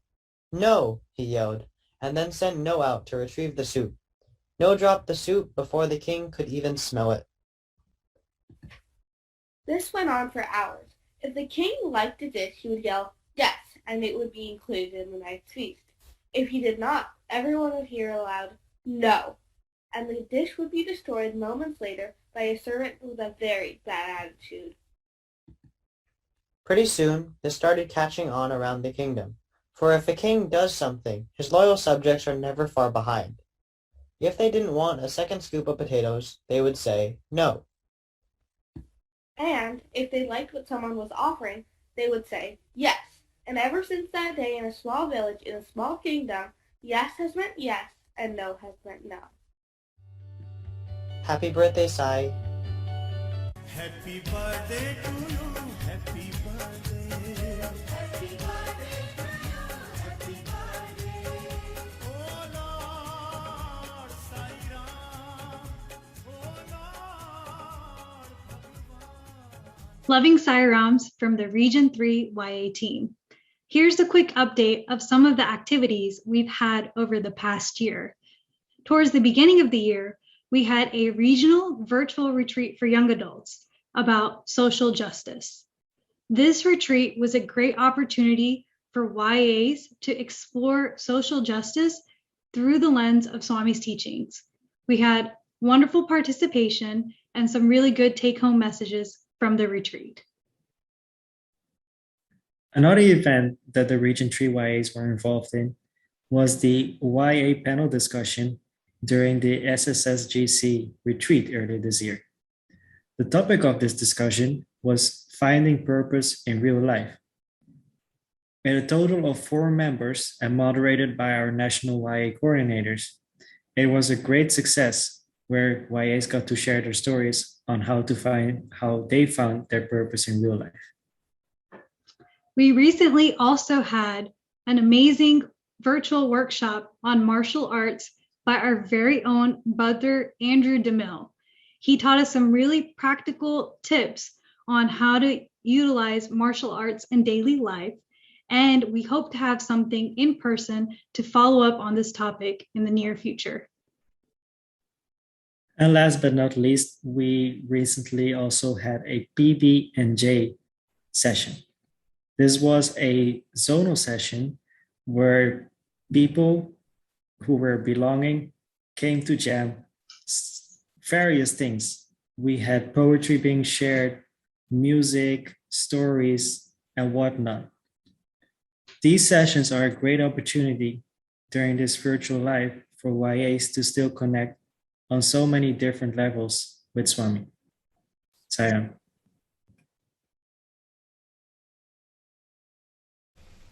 Loving Sairams to all. With Swami's infinite grace and blessings, all centers from our region were able to continue with seva activities in one form or the other despite many challenges. Seva activities included delivering food items, environmental care, educare, health care, hygiene supplies, services at homeless shelter, nursing homes, pet care, social care, women empowerment, just to name a few. We will look and hear about some of the seva activities now. Jai Sai Ram. Sai Ram, this is Srikant Bharatam from Atlanta Sai Center. We do over 12 service projects on a monthly basis. Some of them we do every Saturday and some we do once a month. I want to highlight 2 very important service projects which we have done over the pandemic. One is Save the Horses. There are 3 facilities in Atlanta Science Center, Atlanta region, where we have built 2 sheds, one from the ground up, scratch completely, putting footings all the way through roofing them and completing all of the surrounding closure also. And the other one was an extension of a shed for an animal, Save the Horses as well. So these were very, engaging with the SSC kids as well as many members. And the other service project is we engaged all the SSC kids to offer a service activity from their interest to Swami for this birthday. So they are all participating part of a Genesis Shelter transition package, Love All Serval transition package, where they are buying a basket or they're buying clothing or bed sheets or kitchen utensils. So families which are moving from a homeless shelter into a more of their own permanent residence, this gives an opportunity for all group pre-SSC all the way to group 4 kids to participate, to buy whatever choice of their item. It was very exciting as these kids went into shopping with their family members and contributed to the service project. Thank you. Sai Ram. Sairam, Janie Wechsler, Asheville Psi Center. We have collected food for the Man of Food Bank, also for the homeless through an organization called Be Loved, who support the homeless who are living on the streets. Some of our collections included tents, sleeping bags, food, warm blankets, food, anything that they need. Also, ALIDA, which is our regional and national Adopt a Community project, is ongoing. And perhaps the most satisfying project we have enjoyed through COVID is delivering lunch through an organization called Meals on Wheels to the elderly in the rural mountains of western North Carolina. In addition to delivering the meals, we're able to have social interaction with these people, which they might not have otherwise for several days. And also we're given the opportunity to evaluate their needs. On one particular occasion, one of the people was having chest pain and a racing heart. I called my husband, a physician, and after he took a history, he determined that paramedics needed to be called and she was taken to the hospital. Swami says, expect the unexpected. We think we're delivering lunch, and he has a different idea for the day. Sarup. All you need is love. All you need is love. All you need is love. Love. Love is all you need. All you need is love. All you need is love. All you need is love. Love. Love is all you need. Love, love, love. Love, love, love. Love, love, love. Love, love,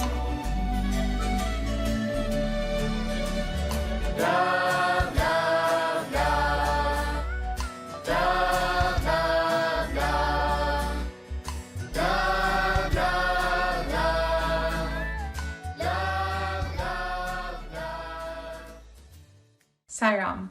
My favorite part about the SSSE summer camp was the fun Kahoot games where we got to learn Swami's values.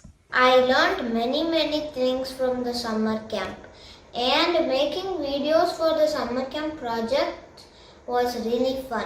This summer, I think it was great that we could express our creativity by making bookmarks for Carrington Nursing Home. I thought it was really great that this summer we were able to help a bunch of kids and make them feel better by playing bingo. This summer's SSSE Seva camp has taught me multiple basic principles such as perseverance, and also taught me many life skills such as efficient gardening. Overall, this summer camp was very helpful in multiple ways. Sairam, I'm Usha from Fort Myers Sai Group. Couple of sevas that we did during COVID here was we prepared lunch boxes and served Salvation Army shelter and battered women's shelter once a month throughout the pandemic, for which they were very grateful for because they had a lot of patients there before vaccination, and it was hard for the employees to go in and out of these patients' room and get infected. So giving them a box lunch was very useful.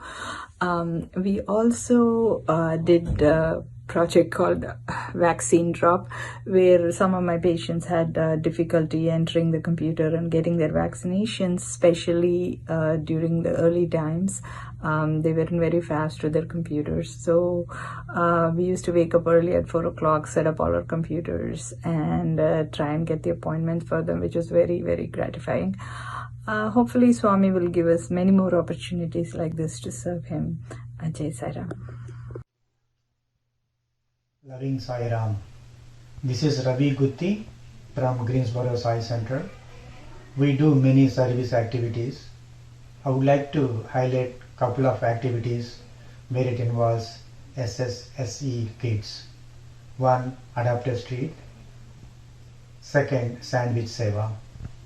Here are some of visuals of the service activities. Om Shri Sai Ram. need is love. All you need is love, love. Love is all you need. All you need is love. All you need is love. All you need is love, love. Love is all you need. Love, love, love. Love, love, love.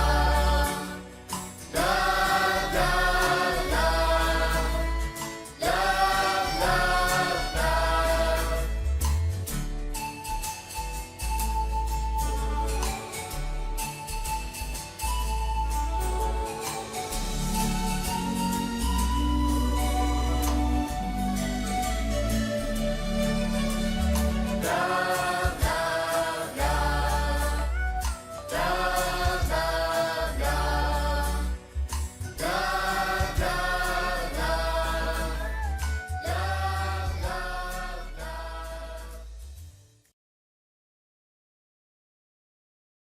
Sai Ram. This is Sai Girdhar, Service Coordinator of Sai Center, Orlando. This is a review of the service projects. Number 1 is the Second Harvest Food Bank, which is a part of the community project we are doing on a monthly basis. This is impacting the society in a large way. This is the purpose is to eradicate the hunger and help the shelters and the churches and other places where there is a lot of need for food. We have been doing this for quite some time, and we have been doing it on a monthly basis. Second project is a vaccine volunteering program, where I got an opportunity to serve the Asia Pacific vaccination drive, which was held in Orlando on April 2021. As a part of the project, I had done traffic volunteering, and the best purpose of this vaccination drive was we vaccinated 200 patients in about 3 hours. And the main purpose of the goal of this event was La Wall Sir Wall, and I hope to do more projects soon. Thank you. Sai Ram. Have a good day.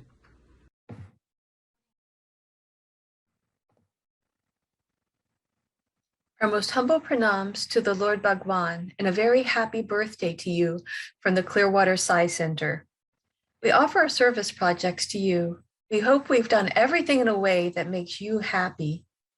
Our center has done projects to help feed the hungry, provide medical care to the uninsured, assist refugees in different ways, provide food and supplies for rescue animals, and help the environment through cleanup projects and more.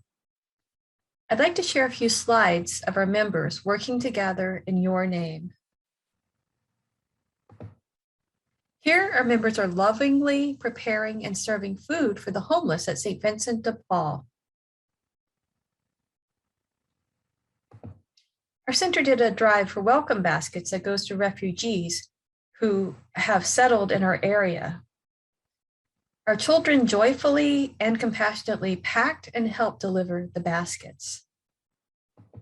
And here we're offering the baskets at your feet.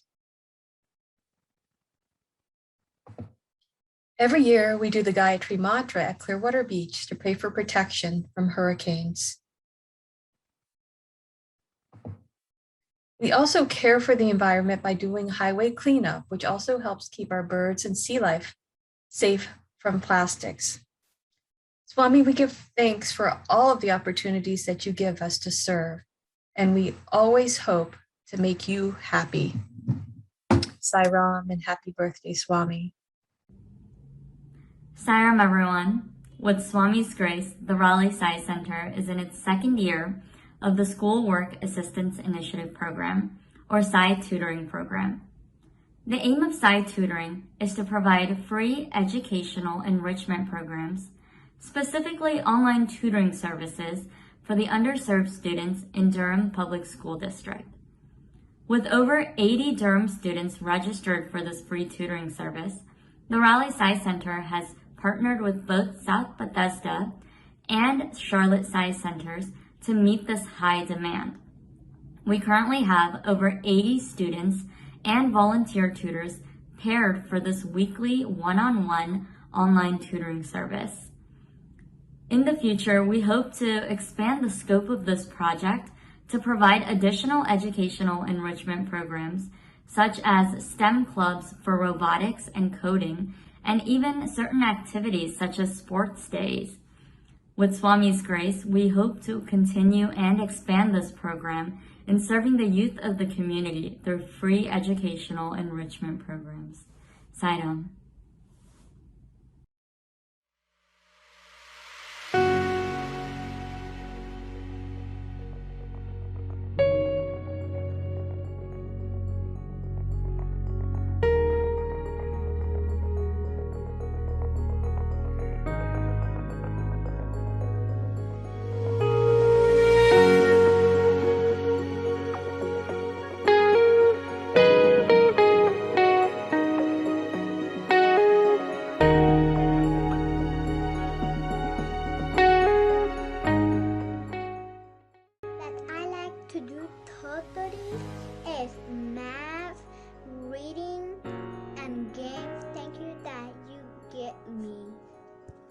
Hola, yo estoy muy contenta y agradecida con la tutoría de CEI, ya que mi hija ha avanzado bastante en la escuela, en matemáticas, en lectura.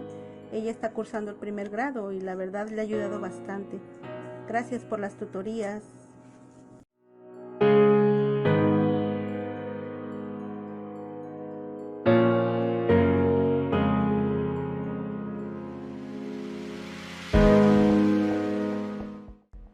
Hi, I'm Principal Cunningham over at E.K. Poe Elementary School in North Carolina.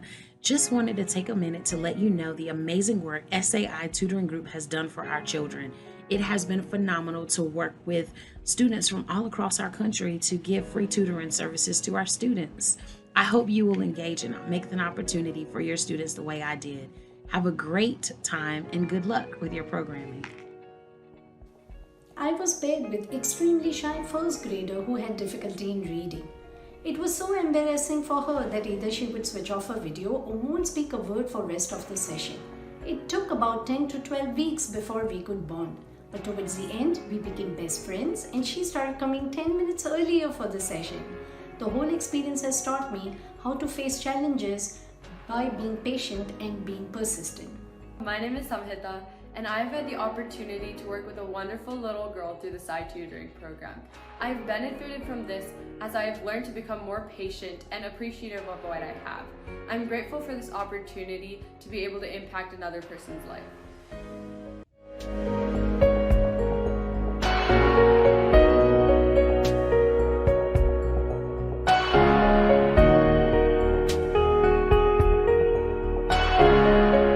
The Sai Tutoring program has given me a really meaningful way to make a difference in the life of a young student who comes from an underprivileged background.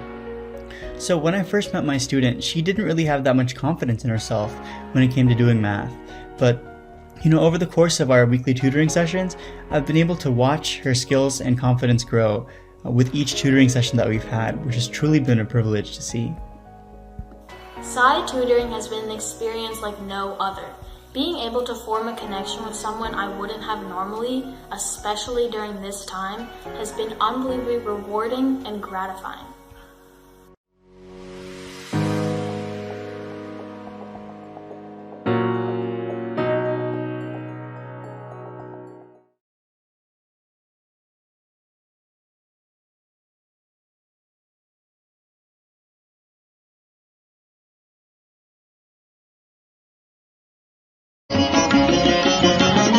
देवातिदेवा Vinayaka देवातिदेवा विनायका देवातिदेवा विनायका देवातिदेवा विनायका प्रणवस्वरूपा सुरमुनिवन्दिता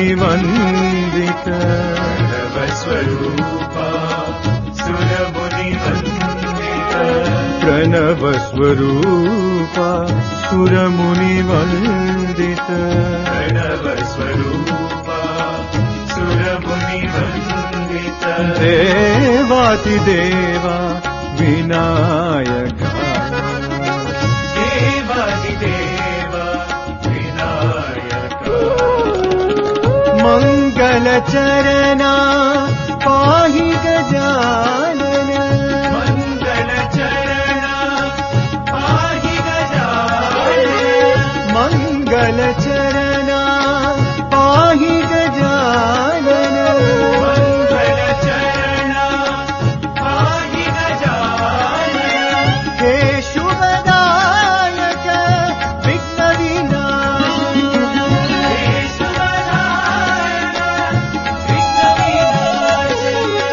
हे शुभदायक विघ्नविनाशक हे शुभदायक विघ्नविनाशक श्रीचरणं भवदुःखहरणं श्रीचरणं भवदुःखहरणं श्रीचरणं भवदुःखहरणं श्रीचरणं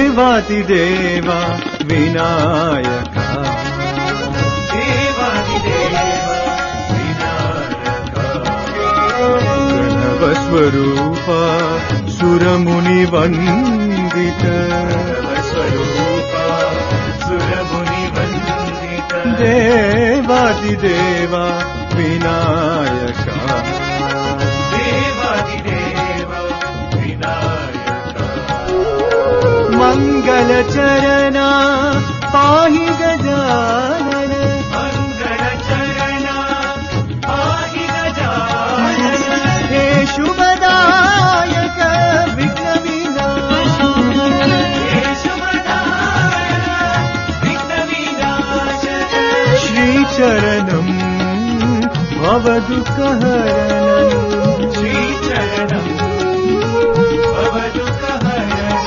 श्रीचरणं भवदुःखहरणं श्रीचरणं भवदुःखहरणं देवातिदेवा Vinayaka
Everyone is my brother when I say Sai Ram, Sai Ram, Sai Ram.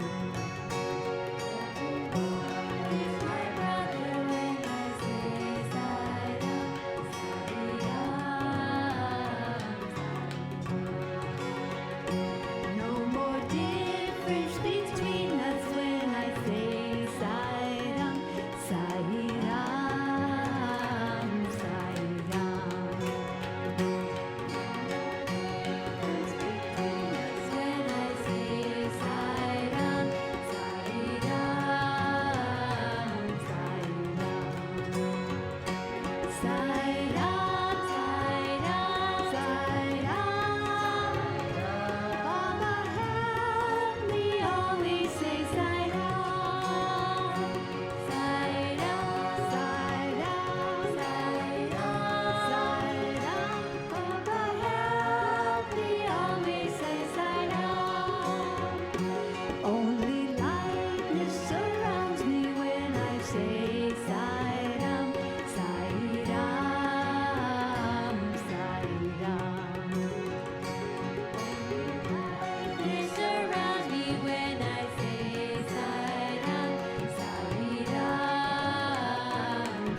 Sai Ram, Sai Ram. Dasharatha Nandana Rama,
Radhika जीवना राधिका जीवना राधिका जीवना राधिका जीवना कृष्ण जनार्दना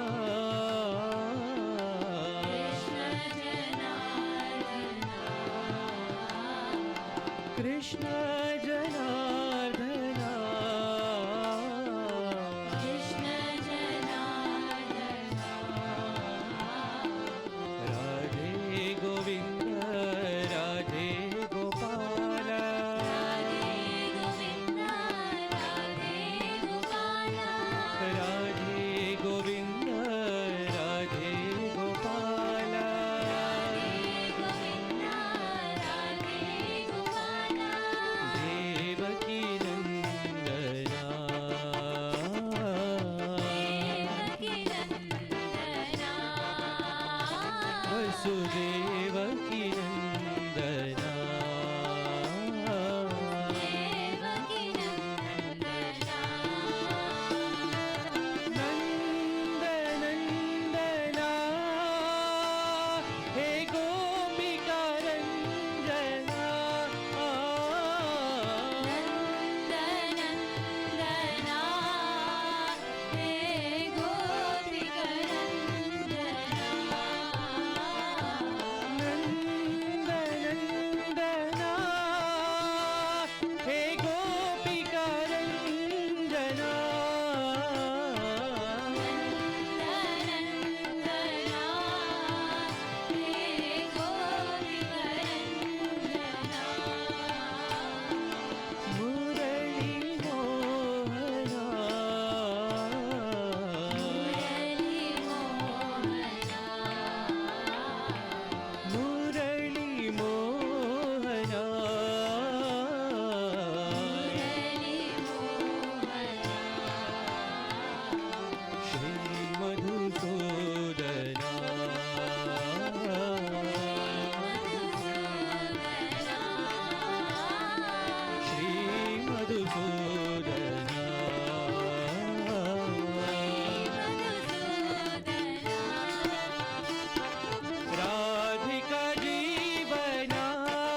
नाम पवित्र नाम राम नाम साई राम पुण्य नाम पवित्र नाम राम नाम साई राम पुण्य नाम पवित्र नाम राम नाम साई राम पुण्य नाम पवित्र नाम राम नाम साई राम हरे कृष्ण हरे राम मधुर नाम साई राम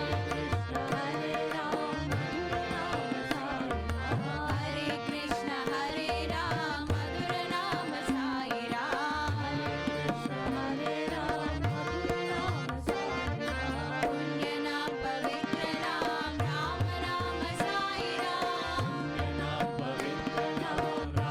पुण्य नाम पवित्र नाम राम नाम साई राम करुण सिंधु सीताराम दीन बंधु राधेश्याम करुण सिंधु सीताराम दीन बंधु राधेश्याम करुण सिंधु सीताराम दीन बंधु राधेश्याम करुण सिंधु सीताराम दीन बंधु राधेश्याम हरे कृष्ण हरे राम मधुर नाम साई राम हरे कृष्ण हरे राम मधुर नाम साई राम हरे कृष्ण हरे राम मधुर नाम साई राम हरे कृष्ण हरे राम मधुर नाम साई राम पुण्य नाम पवित्र नाम राम नाम साई राम पुण्य नाम पवित्र नाम राम नाम साई राम हरे कृष्ण हरे राम मधुर नाम साई राम हरे कृष्ण हरे राम मधुर नाम साई राम पुण्य नाम पवित्र नाम राम नाम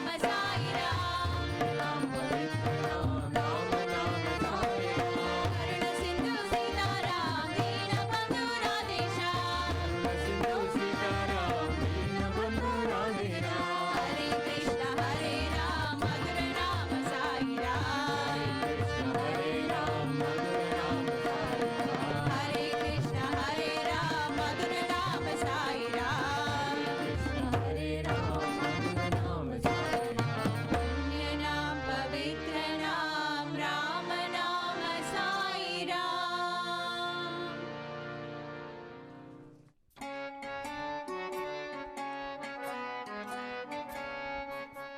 भस्मभूषितांग साई चंद्रशेखरा भस्मभूषितांग साई चंद्रशेखरा भस्मभूषितांग साई चंद्रशेखरा भस्मभूषितांग साई चंद्रशेखरा पालनेत्र शूलधारी साई शंकरा पालनेत्र शूलधारी साई शंकरा पालनेत्र शूलधारी साई शंकरा पालनेत्र शूलधारी साई शंकरा भस्मभूषितांग साई चंद्रशेखरा भस्मभूषितांग साई चंद्रशेखरा सामगान प्रियकरा साई शंकरा सामगान प्रियकरा साई शंकरा सामगान प्रियकरा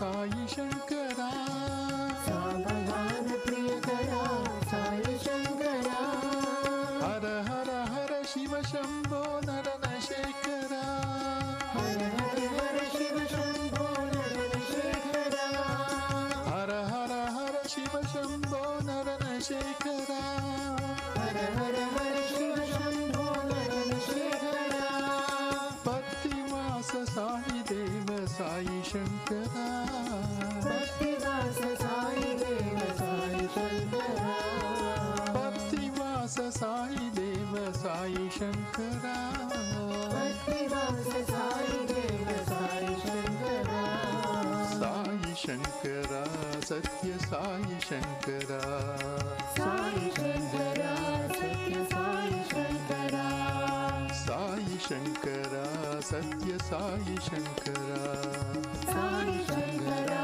सत्य साई शंकरा भस्मभूषितांग साई चंद्रशेखरा भस्मभूषितांग साई चंद्रशेखरा पालनेत्र शूलधारी साई शंकरा पालनेत्र शूलधारी साई शंकरा भस्मभूषितांग साई चंद्रशेखरा भस्मभूषितांग साई चंद्रशेखरा ప్రియకరా సాయి శంకరా సావగాన ప్రియకరా సాయి శంకరా హర హర హర శివ శంభో నరన శేఖరా హర హర హర శివ శంభో నరన శేఖరా పత్తివాస సాయి దేవ సాయి శంకరా పత్తివాస సాయి దేవ సాయి శంకరా సాయి శంకరా సత్య సాయి శంకరా సాయి శంకరా సత్య సాయి శంకరా సాయి శంకరా సత్య సాయి శంకరా సాయి శంకరా సత్య సాయి శంకరా భస్మభూషితాంగ సాయి చంద్రశేఖరా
मानस भजरे गुरु चरणम दुस्तर भ्रम सागर तरणम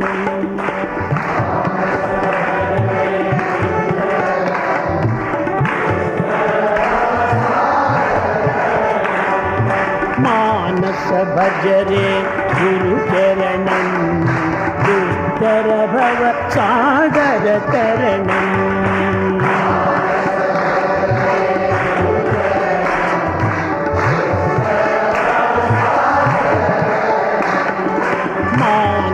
भजरे गुरु चरणम दुस्तर भव सागर तरणम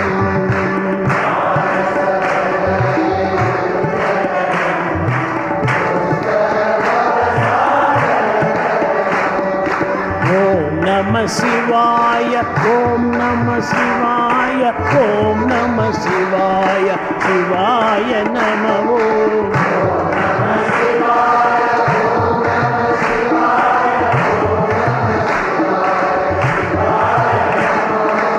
Arunachal Shiv Arunachal Shiv Arunachal Shiv Arun Shiv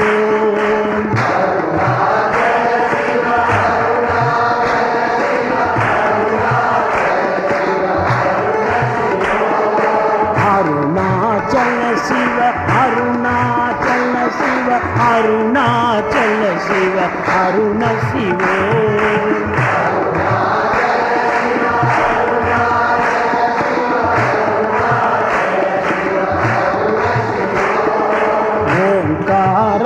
Baba Omkaram, Baba Omkaram, Baba Om Namo Baba.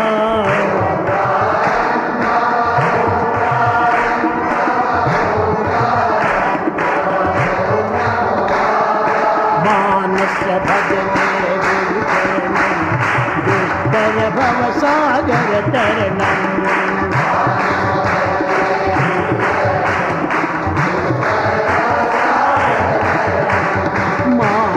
भजरे गुरु चरणम दुस्तर भव सागर तरणम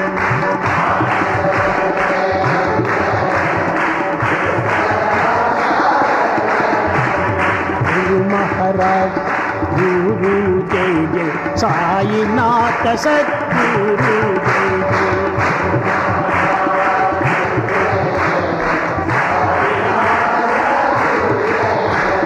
गुरु महाराज गुरु जय जय साईनाथ सद्गुरु जय जय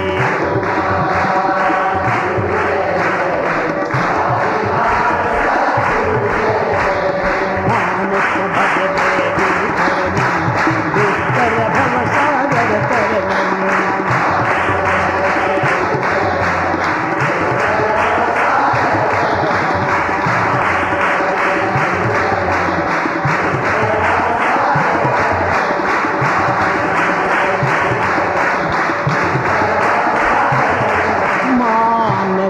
भजरे गुरु चरणम दुस्तर भव सागर तरणम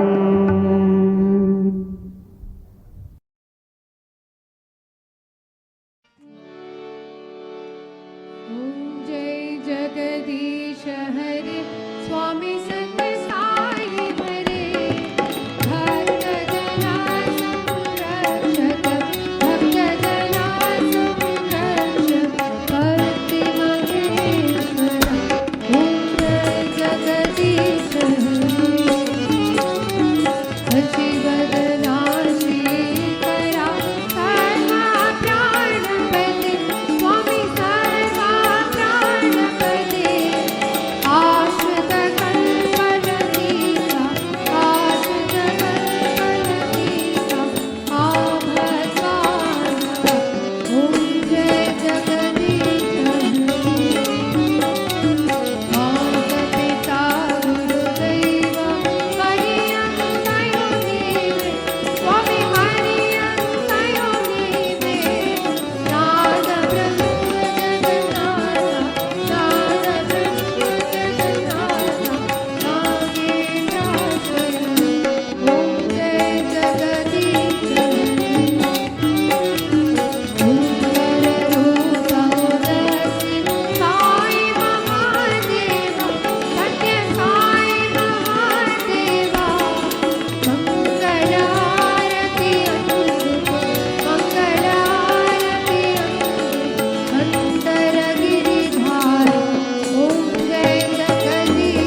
सुखिनो भवन्तु समस्तलोका सुखिनो भवन्तु ॐ शान्ति शान्ति शान्ति।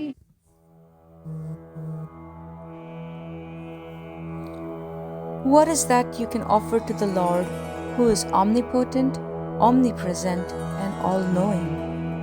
The Lord has endowed you with all His wealth and divine potentialities. You are the inheritors of His wealth. You have to discover what that wealth is. Sai's wealth is nothing but pure, selfless, and boundless love. You must inherit this love. Fill yourselves with it and offer it to the world. This is your supreme responsibility. Embodiments of the divine. To realize the divine, love is the easiest path. Just as you can see the moon only with the light of the moon, God, who is the embodiment of love, can be reached only through love. Regard selfless love as your life breath.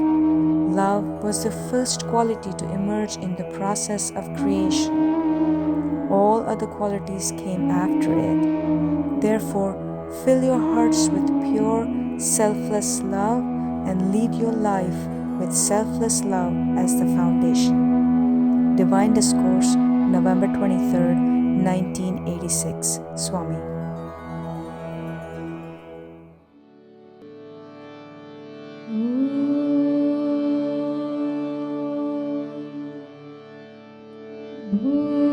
भूर्भुवस्सुवः तत्सवितुर्वरेण्यं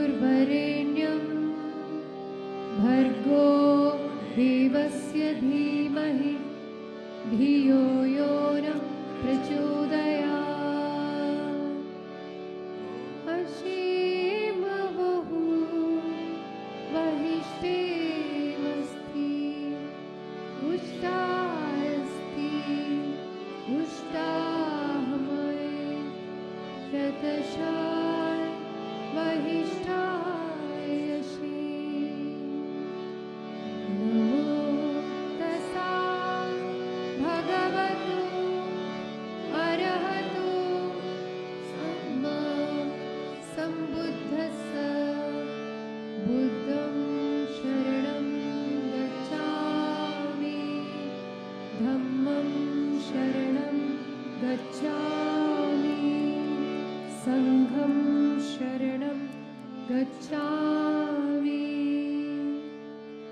श्मा इस्राएल अदोनाय एलोहेनु अदोनाय एहा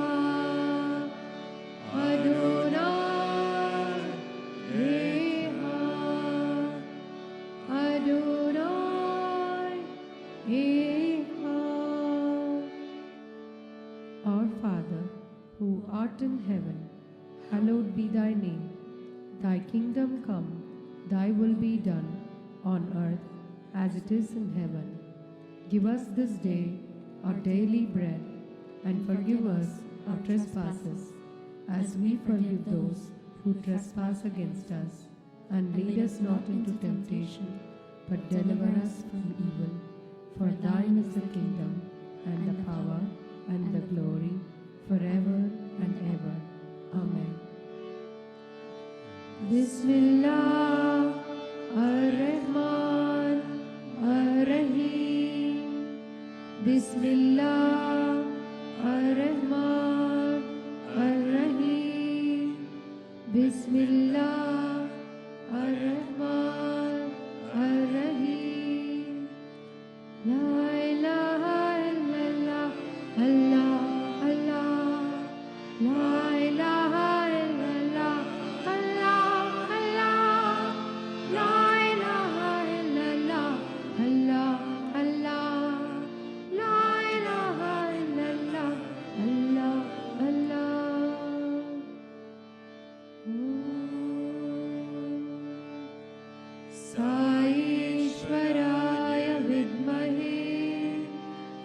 सत्यदेवाय धीमहि तन्नः सर्वः प्रचोदयात्